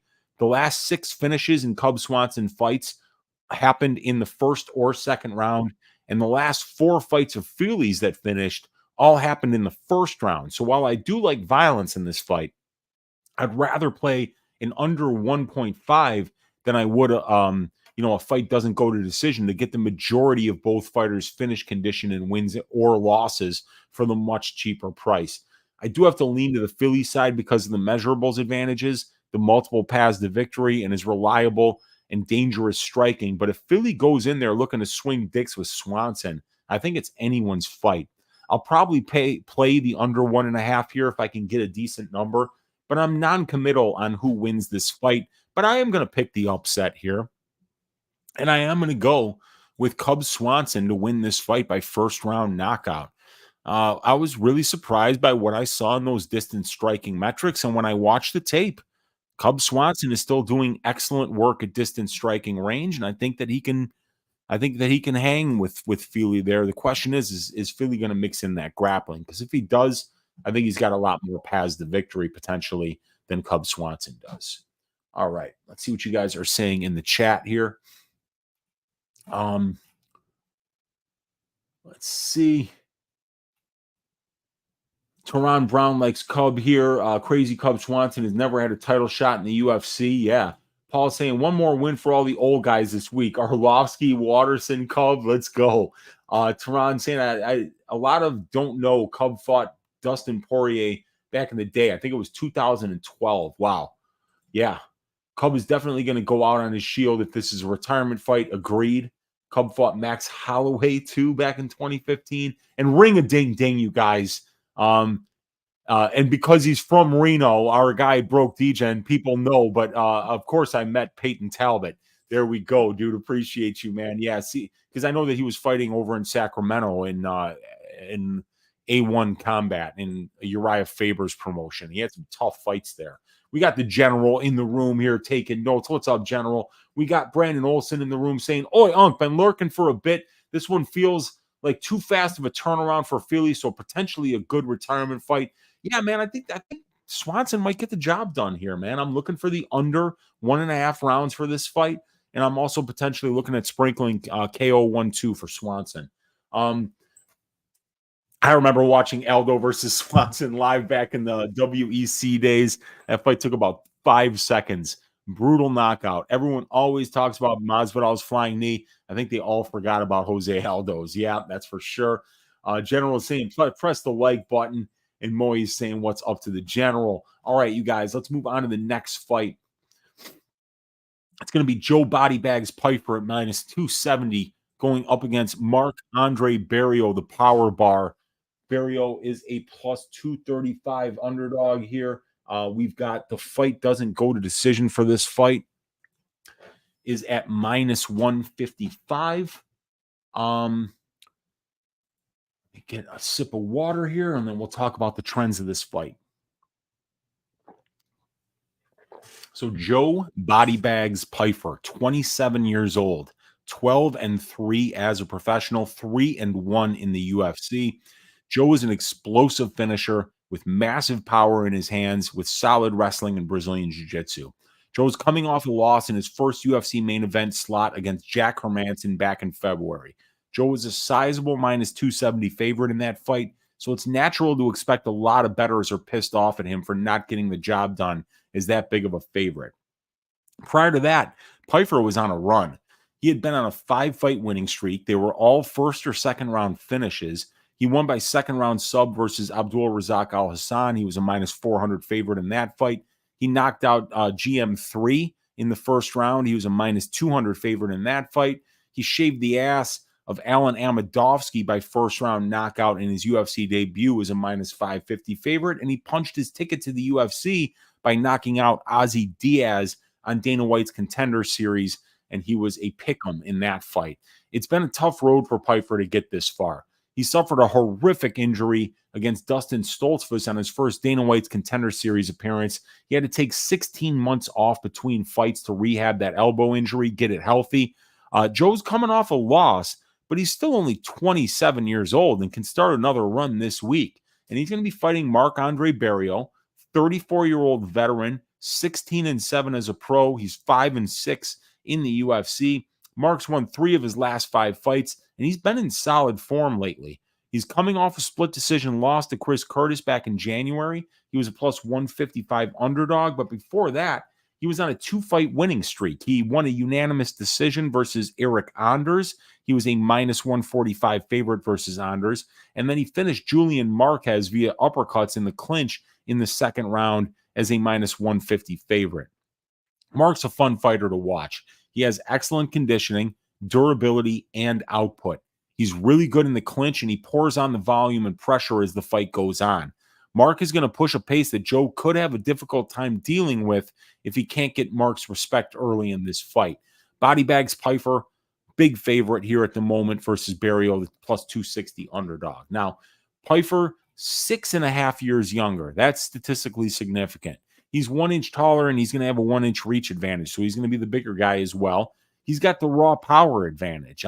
Pyfer's distance striking metrics are just okay, but Jah help you if this dude connects on your ass. Joe swings with hate in his heart, and he's patient looking for opportunities to land that big bomb on the feet. He's also got the wrestling and grappling advantage, in my opinion. Joe should be the more likely guy to attempt and complete takedowns in this fight.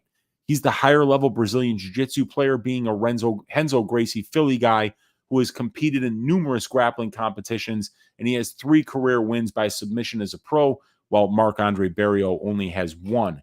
Now, Barriault's got the overall experience advantage with 9 more fights and 150 more minutes of octagon time. He's got the UFC experience advantage with 8 more fights and 100 more minutes of octagon time. And Mark's got the pace and the output advantage. Mark works. He doesn't sit around waiting to land one big shot. He marches forward. He attempts 14.6 distance strikes per minute. That's 4.3 more than the divisional average. He backs you up to the cage, and he fucks you up in the clinch like a hockey player. He really wears on you. He makes the fight dirty and uses his excellent conditioning to drag you to dark places. Mark's clinch game is a big key to how he uses his strength and pace to wear on you and win minutes. So this is a great test for Joe Pyfer at this point of his career. Barriault's a well-rounded veteran with a grinding, pace-heavy style. Pyfer is a moment winner who's still only 27 years old and putting together his MMA skill set. Mark is by no means a world beater, and his best UFC win is Eric Anders, but he has 12 UFC fights. He's durable, he's scrappy, and he's got a really good clinch game, and Pyfer is a guy the UFC clearly likes with a fan-friendly style, so they're giving him a step down from Hermanson to see how he performs against a tough veteran who can win minutes. Pyfer's over 75% implied to win this fight, and I think that line is a little wide. Joe still has a lot to prove, in my opinion. We all know that Joe is the bigger guy who's also 6.5 years younger, and we know that his power is scary and that he will be the moment winner in this fight. But what I haven't seen yet is an ability for Joe to do anything but rely on that big shot. I love the finish against Al Hassan. That was slick. So if Joe can continue to get takedowns and look for submissions, that would make me feel a lot better about laying juice on him. But because I would think of him as someone who isn't just KO or bust. Now, Marc-André Barriault, it looks to be taking that next step. His last two performances against Anders and Curtis showed that he isn't just some mindless fighter who marches forward and outgrinds you, but that he can box with someone like Curtis and win minutes at distance and in the clinch against a giant like Anders while stopping the takedowns as well. If Pyfer doesn't land a huge shot, I think Mark makes this a very close fight and maybe even gets the win. Joe isn't busy. He doesn't put together a lot of combinations, and I love Mark's right body kick, straight right hand combo that he dropped Anders with. I think this fight goes the distance.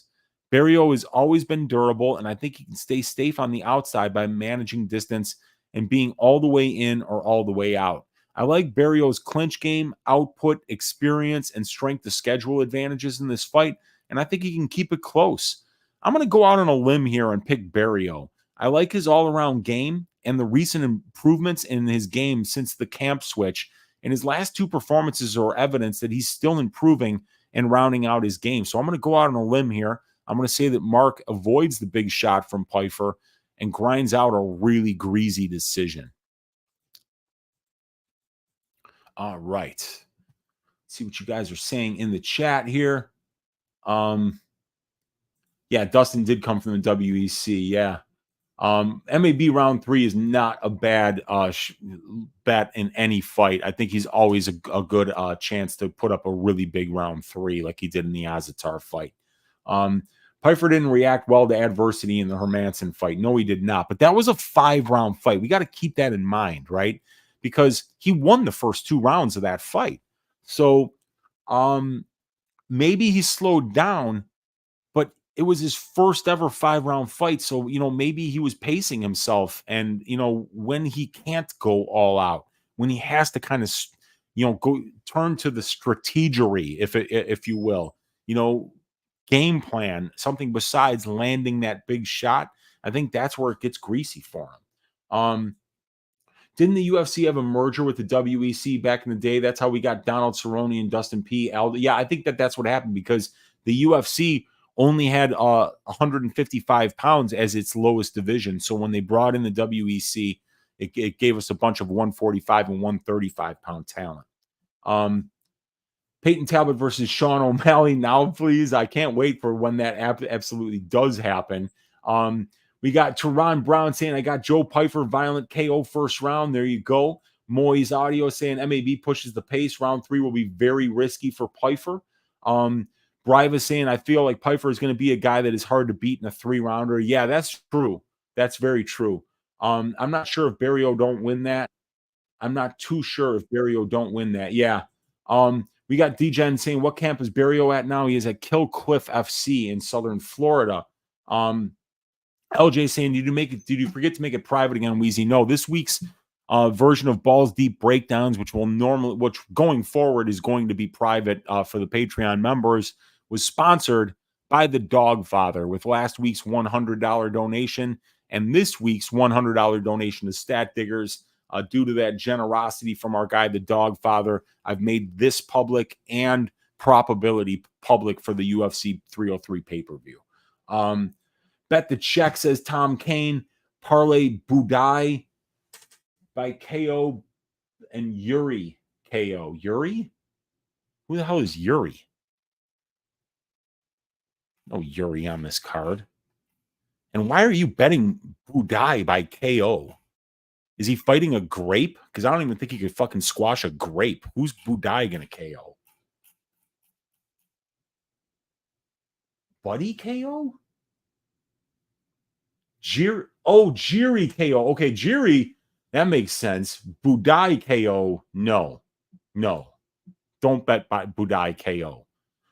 Good morning from Australia. President Weezy says, my guy Clark H. Tehran saying Pyfer is going to be angry in this fight. He's going to fight angry too.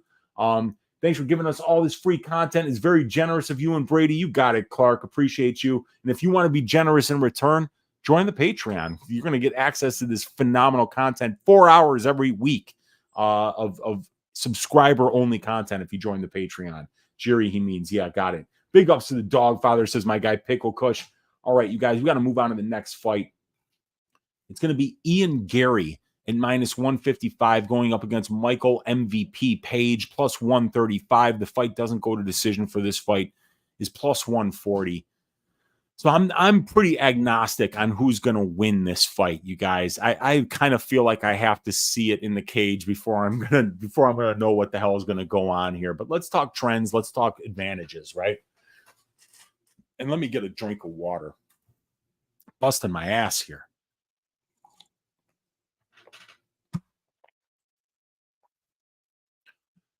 Garry, still only 26 years old. He's 14-0 as a professional, 7-0 in the UFC. He's a blue chip prospect with great size for the division, excellent technical and powerful striking, and he's mostly used his grappling in reverse to keep fights standing as a pro. Obviously, Ian is on a 14-fight winning streak as he's coming off a split decision win over Jeff Neal back in February as a -275 favorite. Prior to that, Ian beat 7 shades of shit out of Neil Magny, winning a 30-26 unanimous decision on 2 scorecards and 30-24 on the other one, outlanding Neil 91-27 in significant strikes. He tripled them up. I mean, he more than tripled them up. 81 would have been tripling him up. He got 91. So prior to that, Ian knocked out Daniel Rodriguez in the first round. He was a -300 favorite in that fight. Ian is obviously very hot right now, but he's matched up against the most dynamic and unusual striker he's ever seen as a professional, Michael Venom Page. Michael's 37 years old. He's 22-2 as a pro, and he's 1-0 in the UFC so far. Michael made his UFC debut in March against Kevin Holland. He won a 29-28 unanimous decision, outlanding Kevin at distance 38-18. But he gave up 2 takedowns and almost 5 minutes of control time to Kevin, who's never been an active wrestler. Michael has a traditional martial arts striking style with a bladed stance. He's always looking to explode into range with his strikes and not be there to be countered. He throws a bushel full of different and unusual striking techniques. He uses all 8 limbs. He has fight-ending power. Neither one of these guys ever offensively wrestles, so I think we can expect a distance striking battle, and if that's what we get, this should be a very high-level and exciting fight. Now, Garry is the bigger dude. He's 1 inch taller. He's 10.5 years younger than Michael Page. He's got the UFC experience advantage with 6 more fights and over an hour more of octagon time. And both of these guys, I'm giving them the striking advantage. I don't know who's going to win the striking. But I don't know who's going to be better. Let's talk about Ian's distance striking metrics. He's got a positive 3.3 distance striking differential, 55% accuracy, 55% defense. His knockdown ratio is 4-1. He's 7-0 to the KO in his career. 80% of Ian's fights stay standing, and he dominates while there. Will he be able to win minutes and moments against Page? That remains to be seen. The grappling advantage goes to Garry. Page doesn't grapple offensively at all. Everyone knows what Page does best. Even Kevin Holland attempted takedowns against Page and had success. I rate Garry as the more likely guy to win minutes and moments in the grappling exchanges in this fight, but that's if there are any, and I don't think there's likely to be a lot. Michael Venom Page is going to have a 5-inch reach advantage. He's got the finishing ability. Page does have that killer instinct, while Garry doesn't. The way Garry toyed with guys like Gabe Green and Neil Magny, it was infuriating to watch. It took him until the 15th minute of the Kanan fight to get that bum out of there. So Page is a finisher. Garry isn't. The striking, of Page, I mean, he's a wizard at range. He mentally breaks his opponents by being elusive. He absorbs no damage. He's a sniper. The way Holland was mentally broken after only 5 minutes was pretty much crazy to watch. And the strength of schedule advantage, I think, is on Michael Venom Page's side. He's probably fought the better brand of competition over his career. However, Garry's recent 3-fight stretch against Jeff Neal, Neil Magny, and Daniel Rodriguez, those are 3 high-level UFC fighters, and he beat all 3 of them. So very impressive there from Garry recently. So this is going to be a fun fight. Both of these guys are such high-level strikers, but their styles are different. Garry is more of a traditional kickboxing style, while Page has more of that traditional martial arts point fighting karate style. Both guys have power, but it's Garry who relies more on volume, while Page is a counter striker who relies on timing and precision. Page is a maddening opponent to fight. We've seen him mentally break so many fighters before he physically breaks them. Garry's a phenomenal prospect, but he's undefeated. He's never tasted defeat, and outside of that Neal fight, none of his fights have been particularly close or challenging. I'm interested to see if Garry can mentally handle a challenge like Page. On the Garry side, you get the guy who's over 10 years younger, taller, the better grappler, who's one of the top prospects of the welterweight division. On the Page side, you get a 5-inch reach advantage, the better finisher, the more brutal striker, and the guy who's fought at a much higher level for a much longer period of time.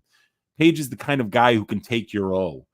He's so hard to hit. He's frustrating to fight, and he's precise and powerful if you get frustrated trying to close distance and hit him. We're going to find out what Garry is made of mentally in this fight. Big cage, plenty of room for Page to move. He's done this before, and he'll do it again. I think he's going to pick Garry apart at range on his way to a decision, and I'm going to pick Michael Venom Page to win this one by decision.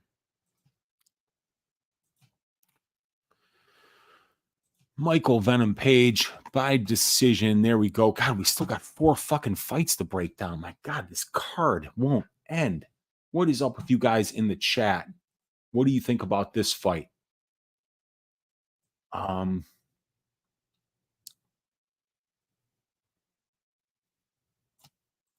Range versus range. What are the odds for the over or fight goes the distance? Potential snore fest. It's pretty juiced, Clark. My over-under betting model last showed this fight goes at minus 190. So they got it at a 65% implied probability. They're basically saying it goes to decision 2 out of 3 times. Yeah, and you know, that's the thing. Page really slows down the output of his opponents. I mean, you're not an idiot for thinking Ian's going to grapple. We just haven't seen it from him offensively really in the UFC yet. Now, does that mean that he can't do it? No, of course. He's a mixed martial artist. Just because he's most comfortable on the feet, it doesn't mean that against certain opponents where he might have a big grappling advantage that he won't grapple, that he won't wrestle. I think that it's, you know, it's reasonable to think that Ian might grapple here. But do I want to lay juice on him saying, yeah, if he grapples, he's going to look great? Because what if he doesn't grapple like he hasn't in his previous UFC fights? What if, you know? And do we know that he's getting any wrestling work? I don't care. The fact that he's working with Charles Oliveira doesn't mean shit to me in terms of can he get a takedown? You know, I mean, like, these Brazilian jiu-jitsu guys are dog shit wrestlers for the most part. There's very few of these guys that really know how to blend their BJJ and their wrestling. And when somebody does it well, like somebody like Khabib did, you know, then you really start to see the possibility when you do those things well together. My guy AJ in the room calling me a leader of men. We got Caleb Haley in the room saying, "Oi!" We got Tehran saying, I think MVP is going to be the better striker. We'll find out, man. MVP is going to run circles around Garry on the feet. I would hope Garry uses some takedowns. Yes. And my guy Broke DGen, ring a ding ding, saying, you missed my super chat about Talbott. Ortega has been my favorite fighter since I saw him flying guillotine Cub live. I remember that one, dude. He flying guillotined him. He had the head. He was like, he had the head, the chin above Cub's head, and like Cub was just holding him up. And you could tell he was so close to slipping off, but Cub had to tap, man. That was incredible.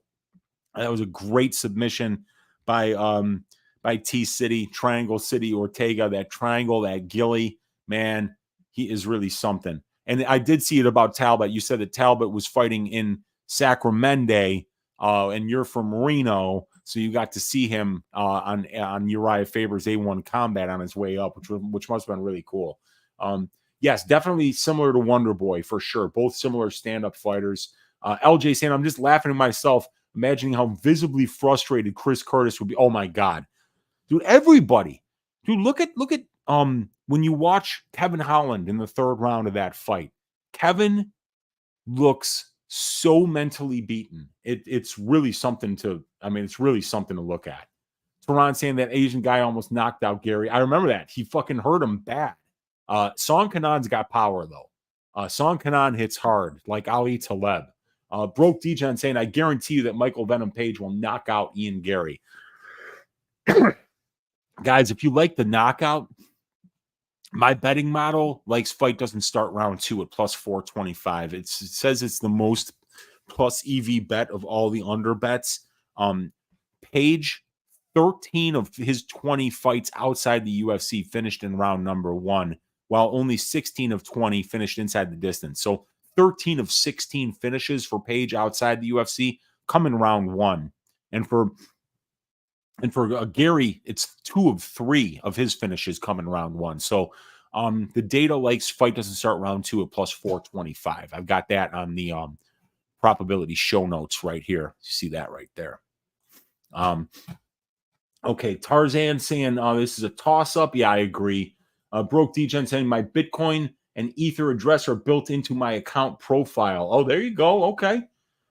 I'm gonna have to check that out. Matthew saying, do fights get made last minute tend to favor unders or favor decisions due to lack of prep time? I have no idea, Matthew. I don't have what lead time in my database, so I have no idea. Moyes saying Garry out-grappled Jack Grant. I remember Jack Grant was trying to take him down all the time, and Garry just kept getting back up. Jack is murdering people on the mat. Garry is a black belt in judo. He just hasn't shown it in the UFC. Yep. I love you, Jack. Weird fight segment. Yeah. We got round 4, says Moyes. Man, what happened to Stat Diggers? Nothing happened to Stat Diggers. Stat Diggers is the most viewed show right now on YouTube, behind all the other shows that actually get more views, that is. But Stat Diggers is on DFS by the Numbers YouTube channel. If you were to go into YouTube and just do this, Stat, it's all you have to do. UFC 303 deep dive, 6,300 people have seen it already. Now Giga Chad, it could be 6,301. It's on Sundays, Giga. Broke DJ, and I expect these sentiments from a Strickland fan. I just Garry to get a piece of some humble pie. I don't like that guy. I lost respect for him after what he did to Magny. Dixon saying, oh my God, Weezy, I also witnessed Max Holloway guillotine Cub in Newark. Could this be a sign that Philly's about to guillotine Cub too? Worth a little baby sprinkle on the Philly sub? What's the odds on that?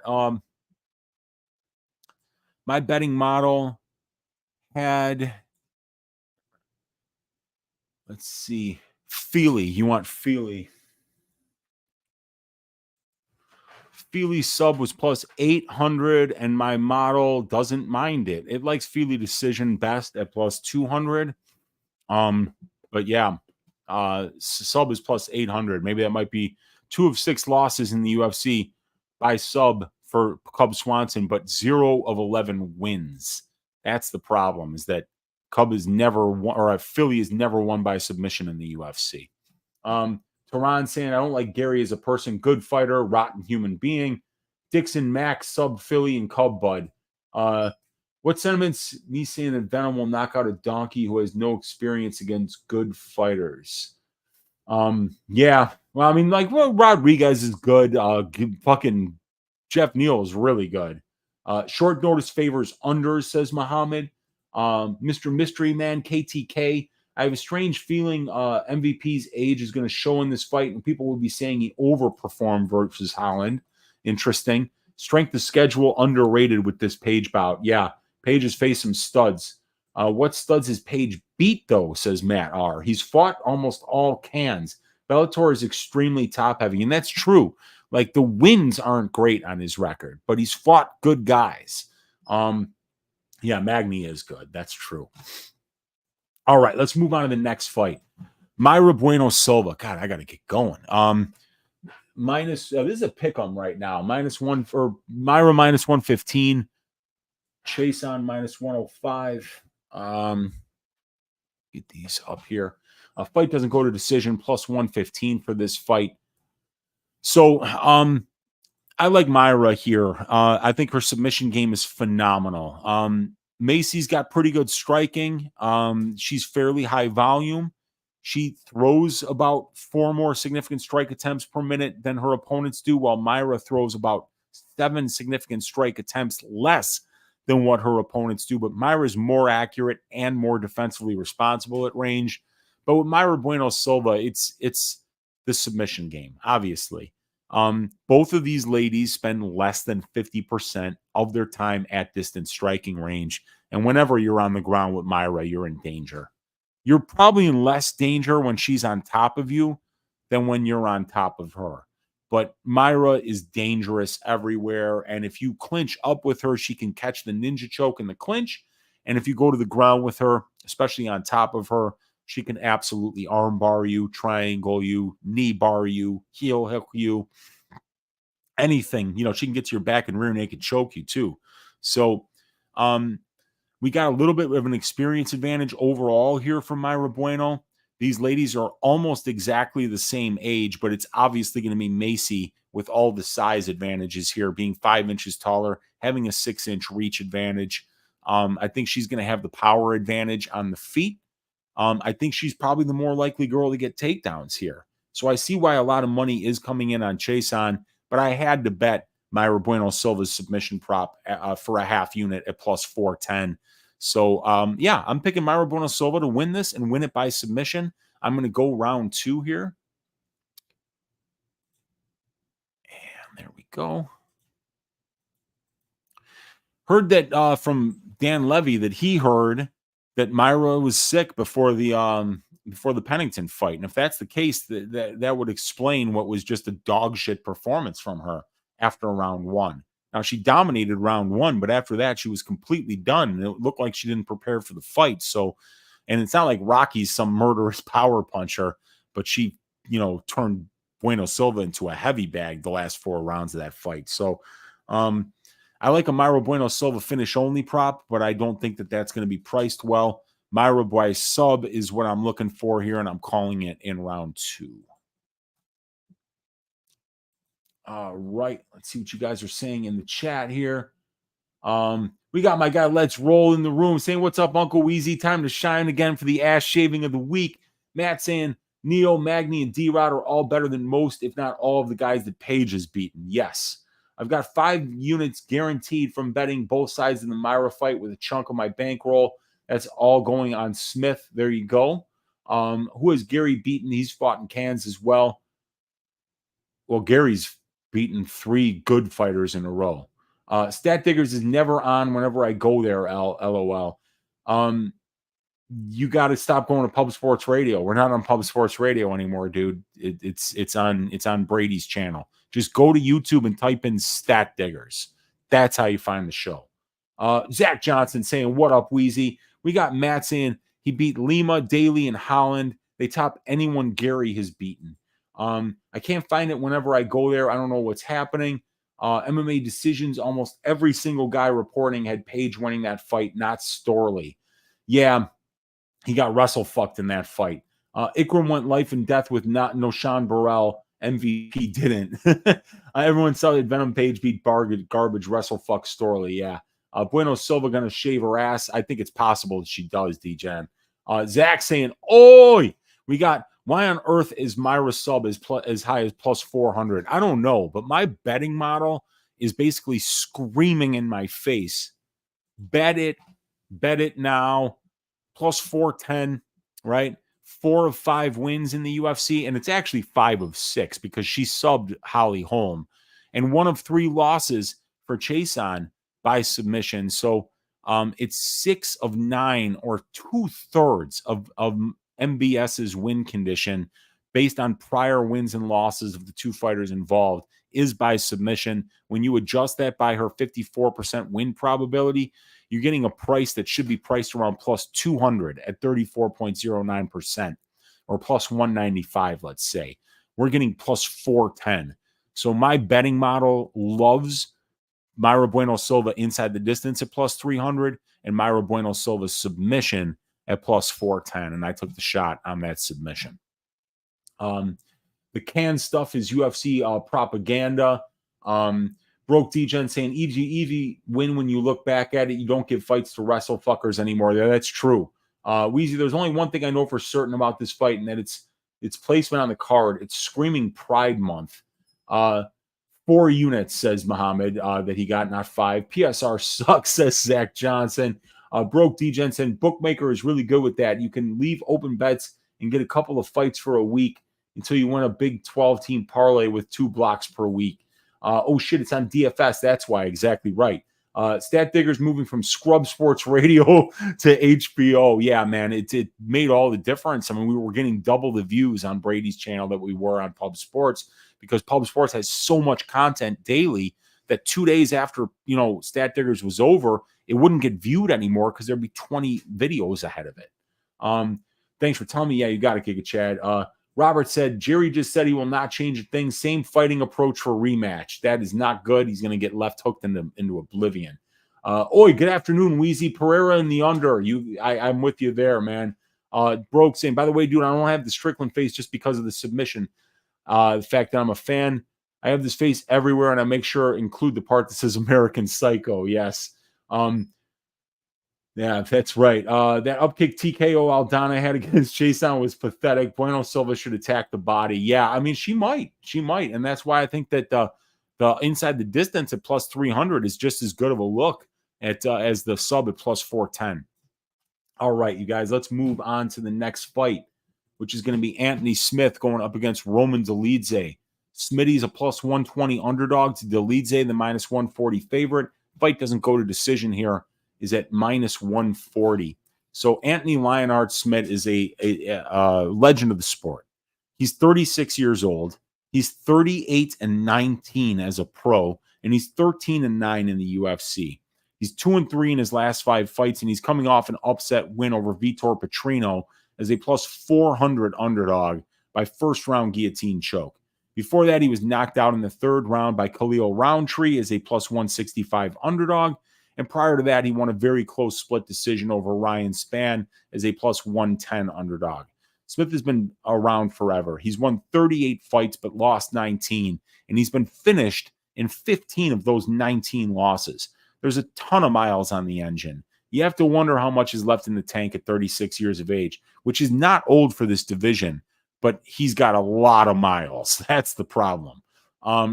So Roman Dolidze is also 36 years old, but he's only 12-3 as a pro. He's 6-3 in the UFC. Roman's 4-2 in his last 6 fights, but is currently on a 2-fight losing streak. He lost a majority decision to Nasruddin Imavov as a plus 140 underdog back in February.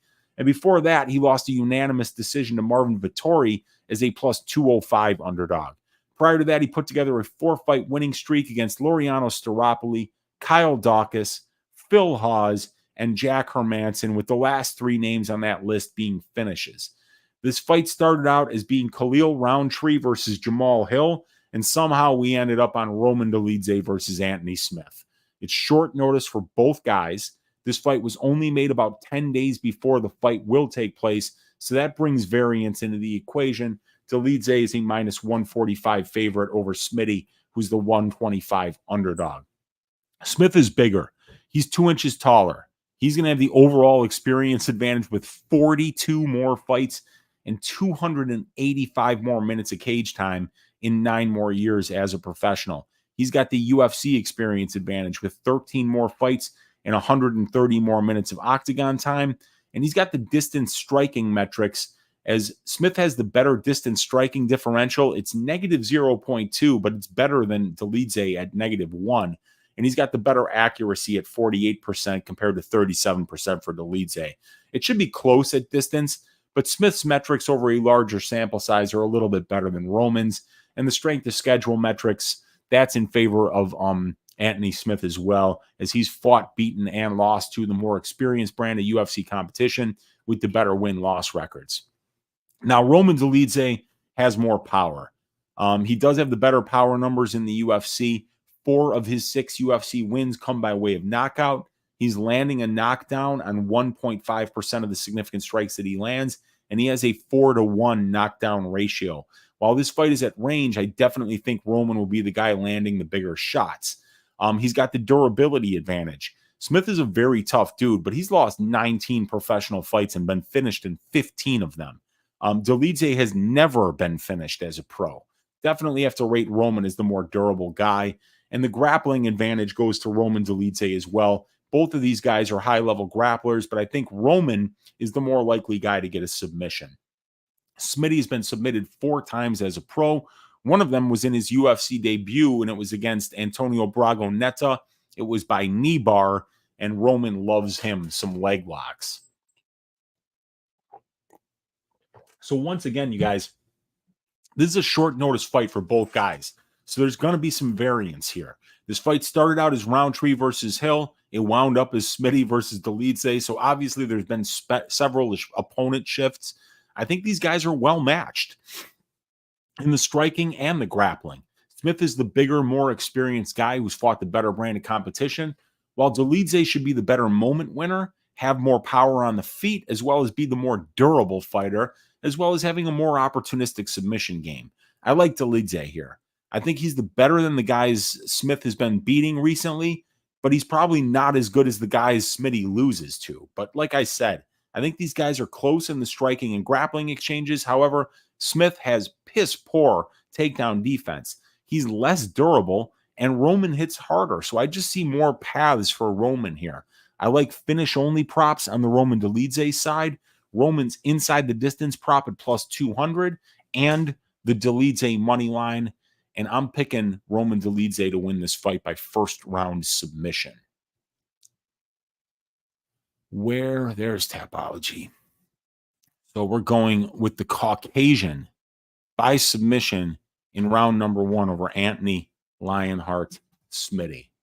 What are you guys saying in the chat here? Let's see. There we go. Zach Johnson saying this fight went from Hill to Roundtree to Hill versus Alberg to Alberg versus Smith to Smith versus Roman Dolidze. It's unbelievable. Holy shit. Charles Oliveira will be fighting Dan Hooker at UFC 305 in August. That is going to be a hell of a fight. And ring a ding ding, you guys. Other than Talbott, what's your most confident prop or bet? Chalkier the better. RC MMA. God, you just donated $10 to the show. I don't want to make you wait to bet. All right. So I'll give you 2. I'm going to give you 2. 2 confident bets that I've already parlayed. Ricky Simon money line minus 230. Under 3.5 rounds in the main event.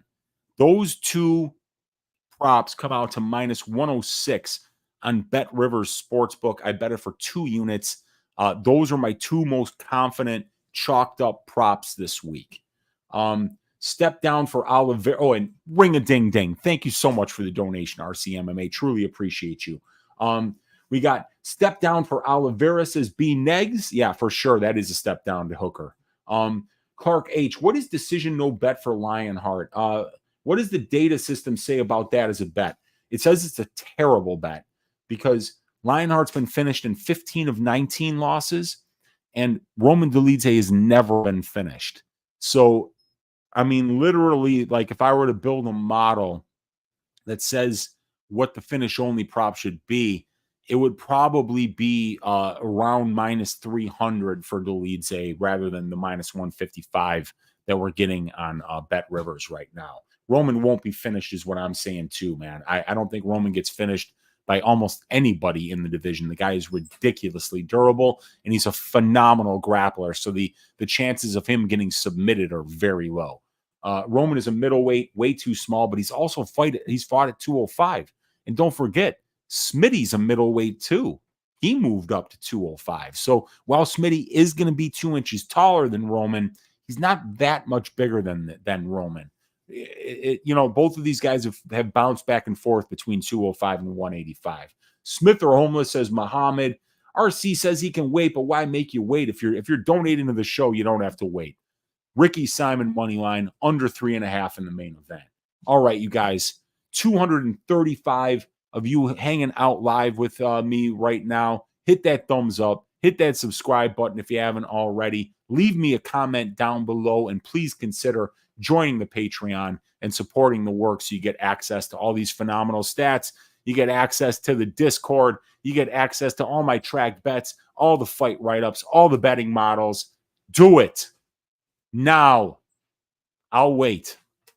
I'm not doing one more fight write-up until I get 10 new subscribers on the Patreon. I'll wait. I'm still waiting.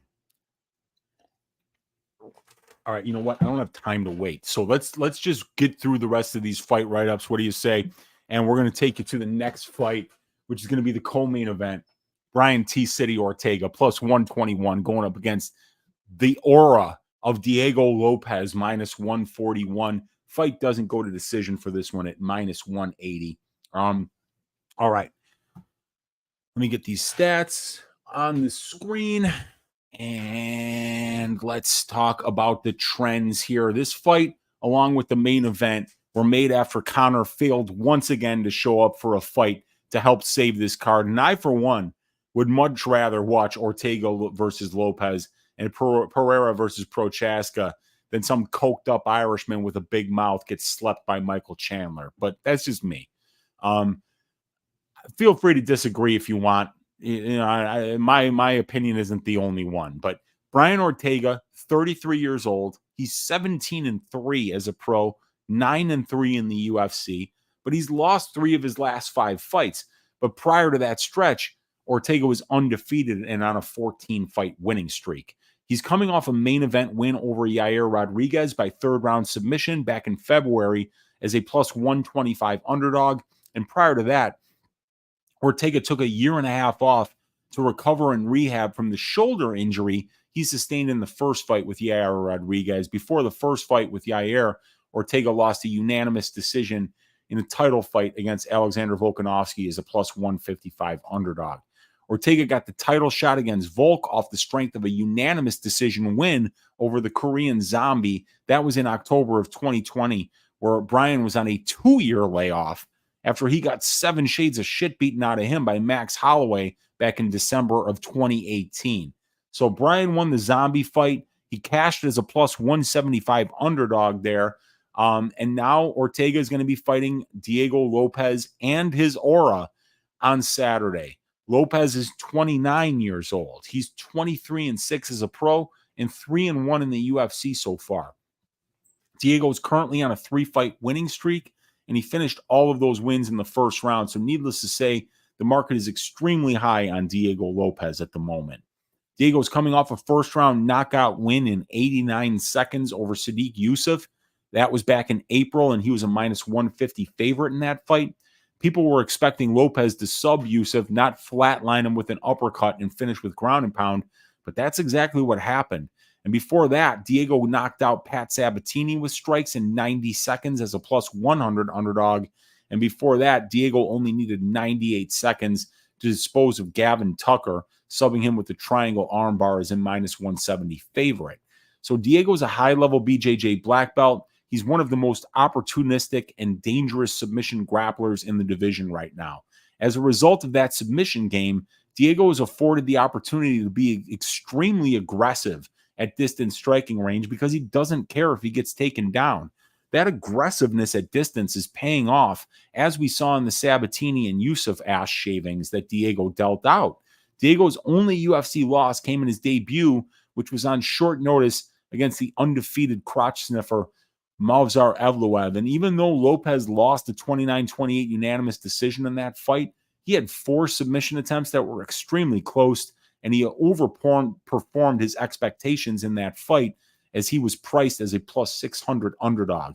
Diego Lopez, his haircut and his aura are currently priced as a minus 141 favorite over Brian Ortega, the plus 121 underdog. Now, Ortega is the switch stance fighter against the orthodox fighter here. He's got the UFC experience advantage with 8 more fights and 135 more minutes of octagon time.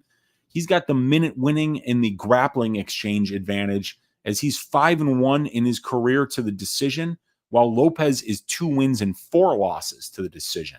Ortega is the more likely guy to get takedowns, win minutes with top control, and stay safe from submissions, as we almost never see Lopez grapple offensively.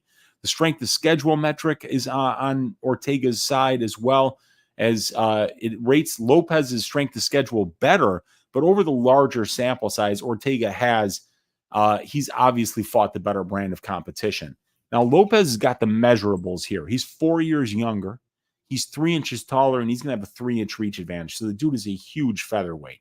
He's also got the finishing ability, as he's finished 21 of 23 pro wins. That's 91%, while Ortega's finished about 65% at 11 of 17. And Diego's as dangerous as they come on the mat with his BJJ, and he's landing a knockdown on 4% of the significant strikes that he lands, and he's got a 3-0 knockdown ratio in the UFC. Diego can find moments anywhere the fight goes. So this is a hell of a co-main event. Both of these guys have similar styles. Both guys have excellent striking and use their BJJ when their opponents try to take them down. Lopez hasn't really attempted takedowns yet at the UFC level, despite his BJJ pedigree. He's perfectly happy to stand and trade at range, and his power numbers so far in the UFC are a testament to how dangerous Diego's striking is. Brian is a pressure fighter. He has a solid chin. He throws a lot of volume, and when the fight goes to the ground, he also has a very opportunistic and slick submission game. His guillotine choke and triangle are both known as dangerous weapons to the entire weight class, and Brian is never out of his depth on the mat. I think Diego wins early or Brian wins late. I think this fight is far more likely to end by knockout than it is by submission, even though 20 of these guys' 40 pro wins come by way of submission. Neither guy has ever been submitted as a pro, while we've seen Ortega knocked out twice, once due to a shoulder injury, the other due to a 4th-round doctor stoppage, and Lopez has been knocked out twice in 6 career losses. Brian and Diego are both so hittable at range. Both guys have distance striking defense around the 50% mark, and both guys have power. I'll be looking to bet fight ends by KO at plus money this week, and I think the fight doesn't go to decision is a potential parlay piece. On the Ortega side, I like the UFC experience advantage, the minute winning potential in the grappling exchanges, and that he's fought the much tougher brand of competition at the UFC level. On the Lopez side, I love the measurables advantages, as he's 4 years younger, 3 inches of height and reach, the power at distance striking range, and his opportunistic submission game that Brian will have to watch out for should he choose to take Diego down. This is a close fight. I could see paths of victory for both guys, but I love Ortega's pressure, his durability, his ability to win minutes in the grappling exchanges, his strength to schedule advantage, and ability to drag opponents into deep waters, absorb their best shot, and finish them late in the fight. I don't think Diego will win many moments after the first round in this fight due to Ortega's style of fighting. So because of that, and the fact that I feel I can count on Brian's durability, I'm going to pick him to win this fight by late finish, and I'm going with Brian Ortega to win this fight by 3rd round knockout. Over Diego Lopez, his haircut, and his aura. Right.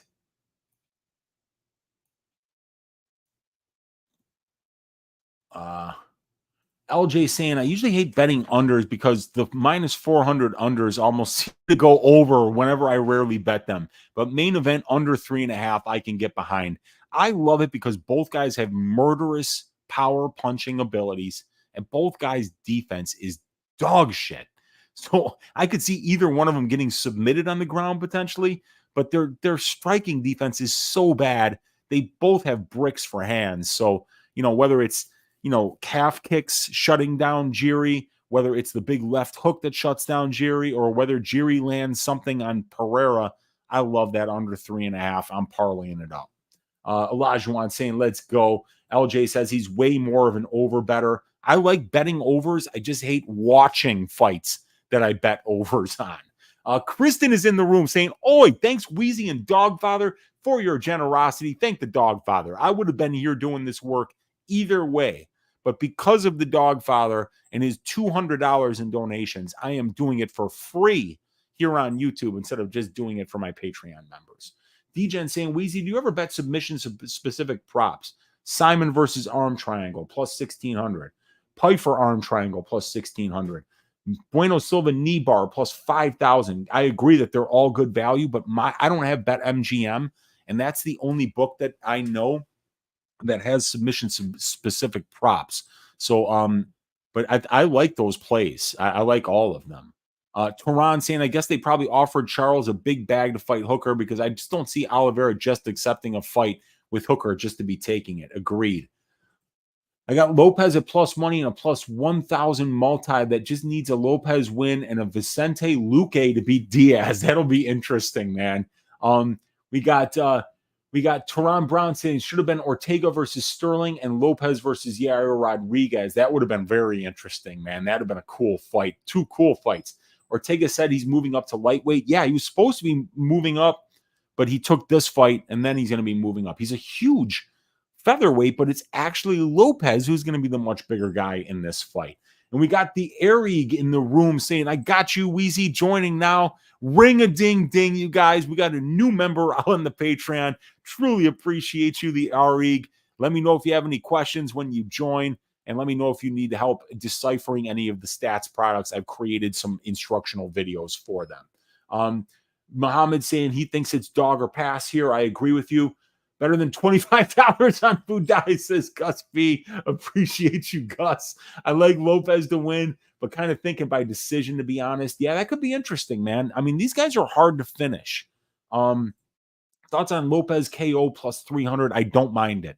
I don't mind it. I don't think he's subbing Ortega, and I don't think Ortega is subbing his opponent. So, I think this fight ends by KO if it does end inside the distance.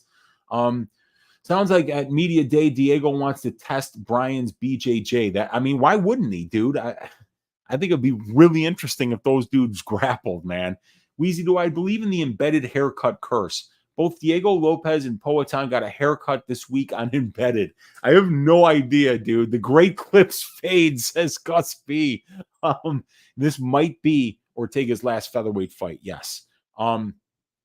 Does Lopez win a decision? T City hard to finish. Potentially he could. Yeah, he could.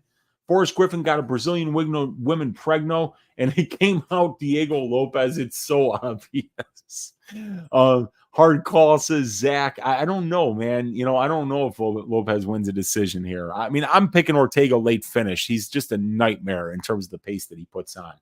I got Oliveira beating Hooker. Weezy, you're a legend. Just joined the Best in the Biz Patreon. Following his breakdowns has paid off over 100 units since March. The man is only getting better with every week. Dude, truly appreciate you, Arig. And wow, congratulations. Over 100 units since March. Because ever since Brady and I started doing this show, the probability show, you could see here, that we've been winning. I was stuck in the mud for a while here, but we've broken out of this little losing streak that we had. We had a really long winning streak there, but now we're starting to break out, and it's because Brady and I are doing probability every week. It's because I'm putting in the extra work. It's because I've created these betting models, and that we're, combing over the models before the show to find those spots, and we're finding them together. And when, the stylistic reads match up with the data reads, it's going to be hard to keep us down. So truly appreciate you joining the Patreon, my man. That makes me just so happy when I see people joining the Patreon. B Neg saying Oliveira going to be a big favorite versus Hooker. Yeah, I think he will too, dude. Omni in the room saying Lopez is the easy call. Come on now. It's not that easy, Omni. I mean, like, the bookies don't even have them at 60% implied to win. So, you know, the overall market, they've got this as a close fight, you know? So, I mean, I don't know. We'll see. Lopez is on fire right now. So if he goes out there and he dick saws Ortega, he might be fighting for the title soon. I heard Ortega goal is to beat Lopez this Saturday and turn around and make his lightweight debut on the Sphere card. I think Ortega and Lopez is going to take place on the feet. I do too, man. And Justin Statham gets cash for the $1 donation. Appreciate you, Justin. Ring a ding ding, you guys. Another donation to the show. Appreciate you, Justin. We got Tehran saying people say Lopez will be the better striker, but I feel Ortega can tag Lopez standing to consider how wild he is. He definitely has some holes in his stand-up that Ortega can expose. And Zach Johnson is calling it a levels fight. All right, you guys, we're 2 hours and 20 minutes in. One more fight to break down, and it is the main event of this UFC 303 card. Alex Poatan Pereira, minus 130. Jiri Prochaska, plus 110. Fight doesn't go to decision. Juice to the tits here at minus 550, but that's what it should be. So let's get the stats up on the screen for you guys, and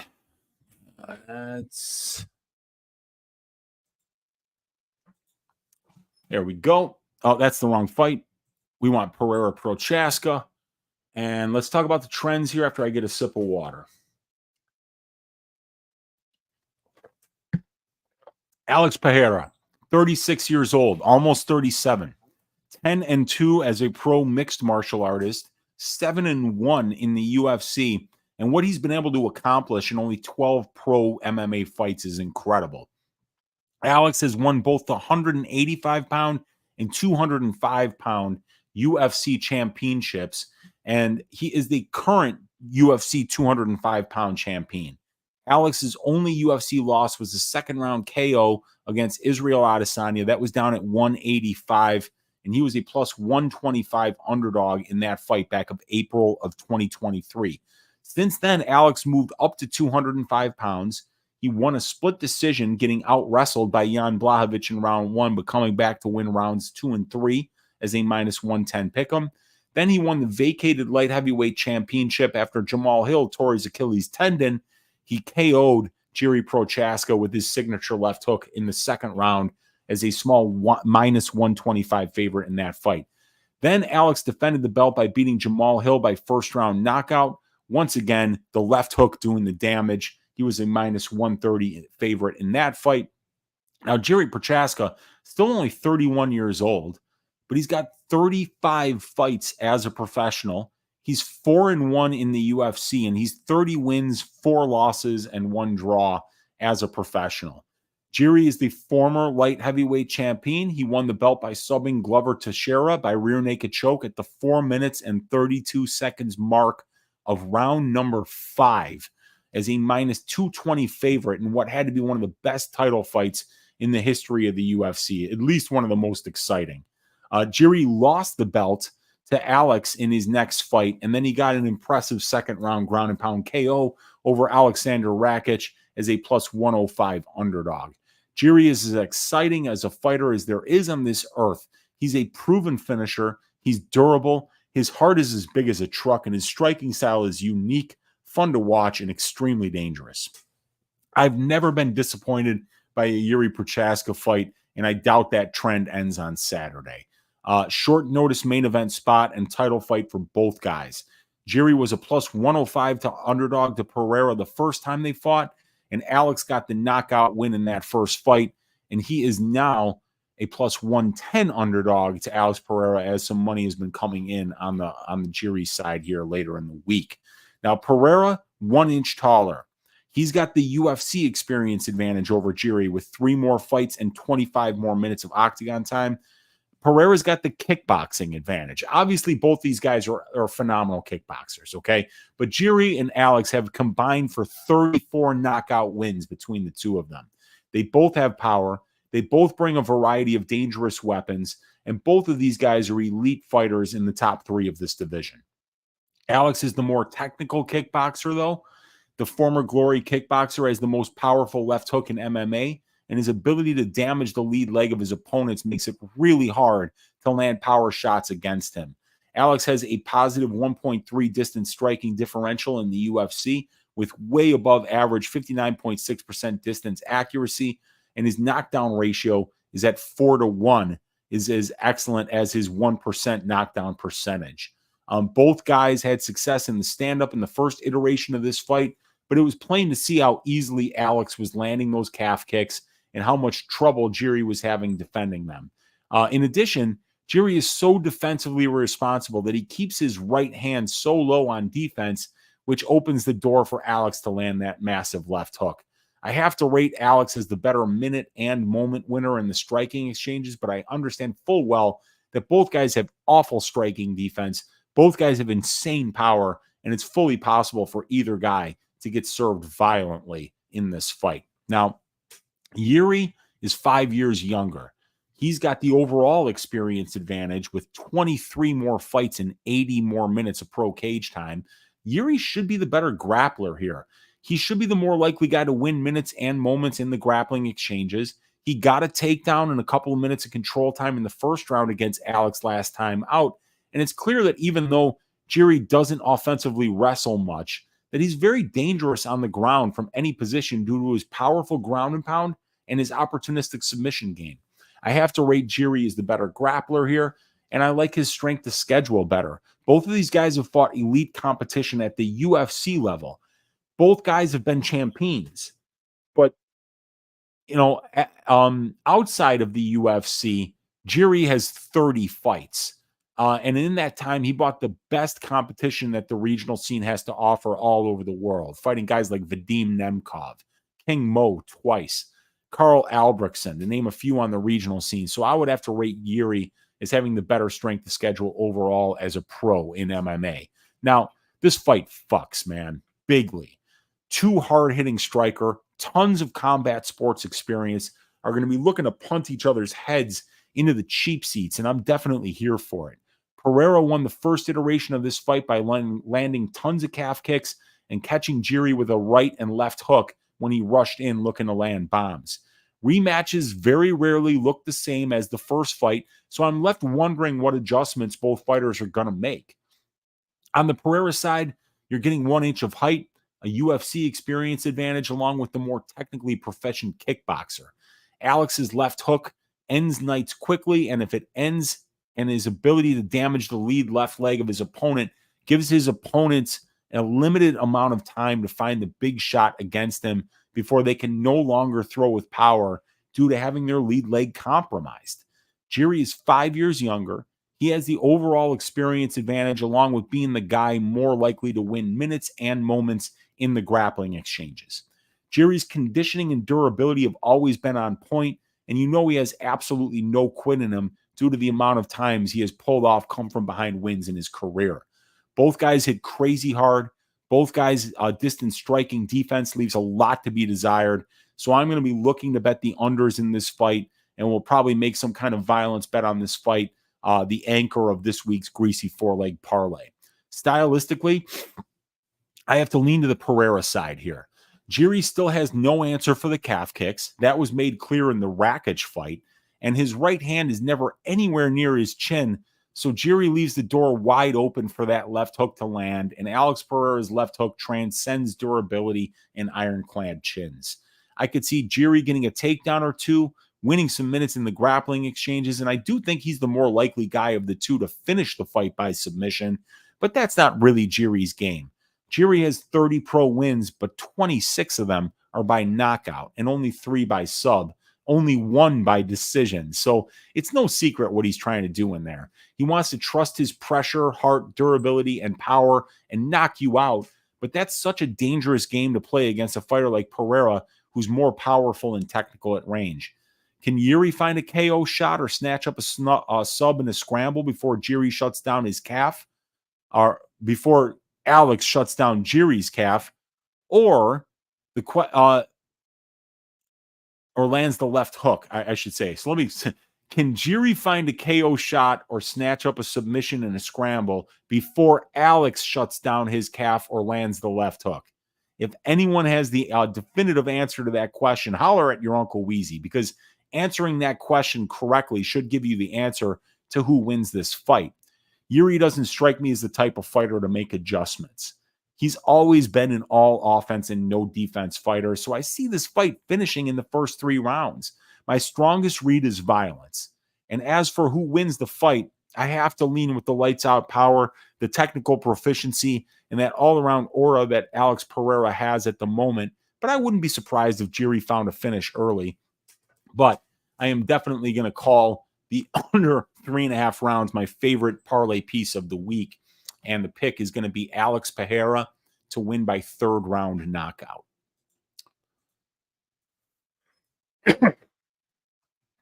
KO round 3. There we go. Let's see what you guys are saying in the chat here. We got a ton of comments. Let's see.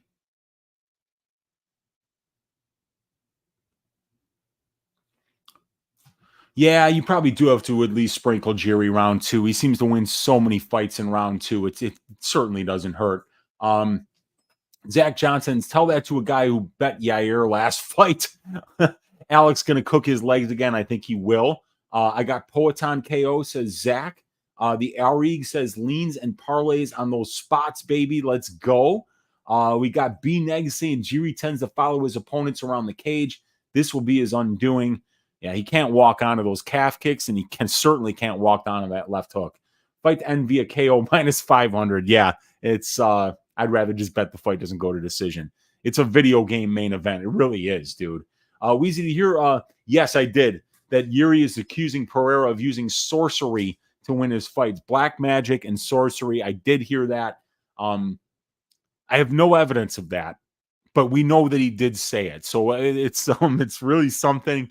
I don't know why Ghemmouri's saying that, but it's wild.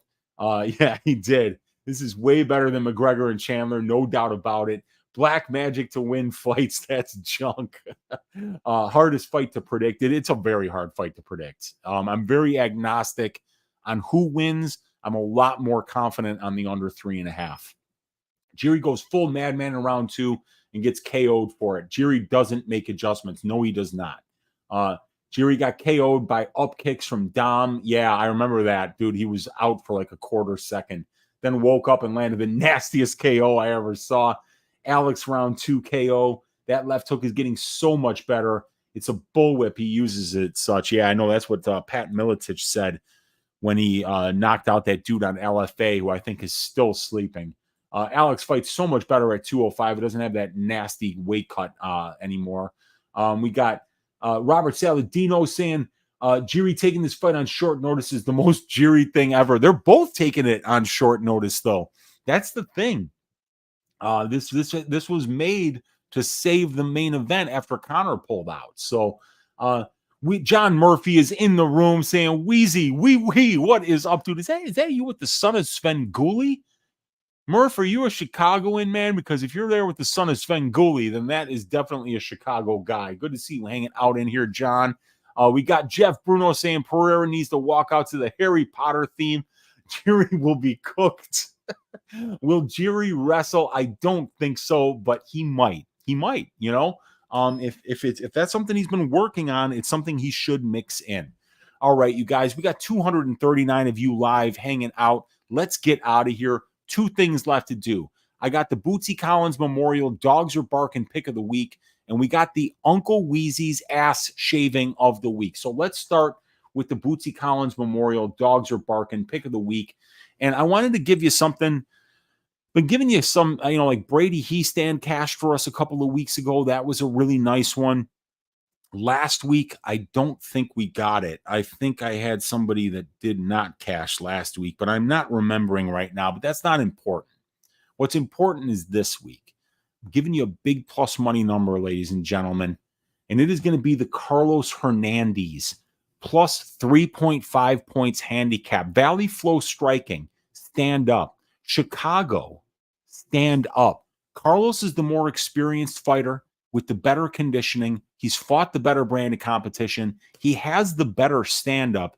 And we saw him put out some really nice scrambles against a phenomenal grappler in Tatsuro Taira. Ray Tsuruya's striking is not UFC level yet. I don't think he's getting Hernandez out of there early. And if he doesn't get him out of there early, I think those takedowns are going to be harder and harder to come by as the fight goes on. And I think Hernandez is going to win one of these 3 rounds. I think this fight is going to go to decision. And I think we're cashing this plus 250. I'm going to be putting 1 unit on this. And I also have 1 unit on the over 2.5 rounds in this fight at plus 150. So I'm looking for this fight to go the distance, and I'm looking for Carlos Hernandez to keep it close. Now, he doesn't have to win in order for this bet to cash. He just has to get 29-28 loss on all 3 scorecards. He loses by 3 total points, but we're getting 3.5. So Carlos Hernandez plus 3.5 points handicap, plus 250 Bet Online Sportsbook is this week's Bootsy Collins Memorial Dogs Are Barking pick of the week, which leaves us with 1 order of business left on the docket, ladies and gentlemen, and that is Uncle Weezy's ass shaving of the week. We've hit 11 in a row. We're looking to make it 12. We're white hot. We need somebody that's not only going to win, but win violently. And there are a lot of great choices on this card. There's 11 men's fights, only 2 women's fights. That gives us 11 fights to choose from. Now, I'm always just trying to get that win. And sometimes I'll give you a wider line when I'm just trying to get the win. And then sometimes I'll give you a little bit more narrow of a line when something sticks out. And I think that there's an advantage for a fighter. I'd be interested to see who you guys are thinking would be a great ass shaving of the week this week. We got Justin Statham saying Alex Sub sprinkle, perhaps. That's like a plus 2,500. And he's got a pretty good guillotine that you've seen him go for another time. So you never know. It might hit.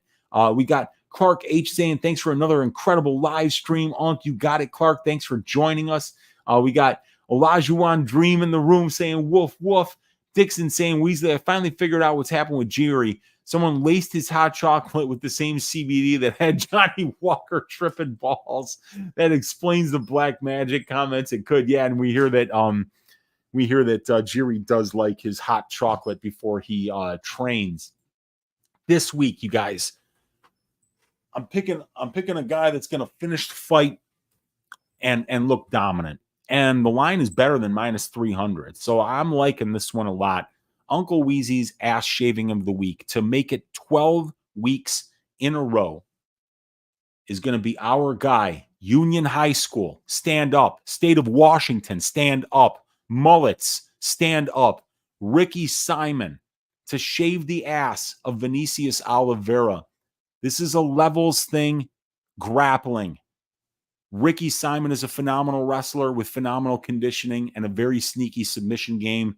Vinicius Oliveira is a knockdown-dependent fighter with dog shit takedown defense and bad grappling defense. This is a perfect step down in competition at the right time for Ricky Simon to get back on track to not only win this fight, but win it inside the distance. My thought is by submission in the 2nd or 3rd round. I'm picking 3rd round, but I'm going with Ricky Simon to shave the ass of Vinicius Oliveira. 236 of you still live hanging out in here. I'm going to get out of here. I'm going live at 8 o'clock tonight with DFS by the Numbers, Monk Maddox, and Gordo Gambles to do the DFS show on DFS by the Numbers YouTube channel. And might do a Ask Weezy this week if I can find the time to go live for you guys and answer you guys' questions.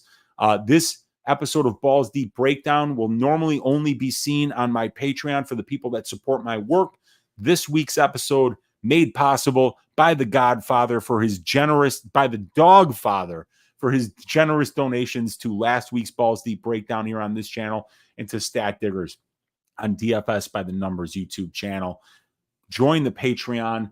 The address is right here. The Dub Club is there as well. That gets you access to all the phenomenal stats, the matchup stats, the individual fighter stats, the over-under betting model, the prop betting model, all of my tracked bets, access to the Discord.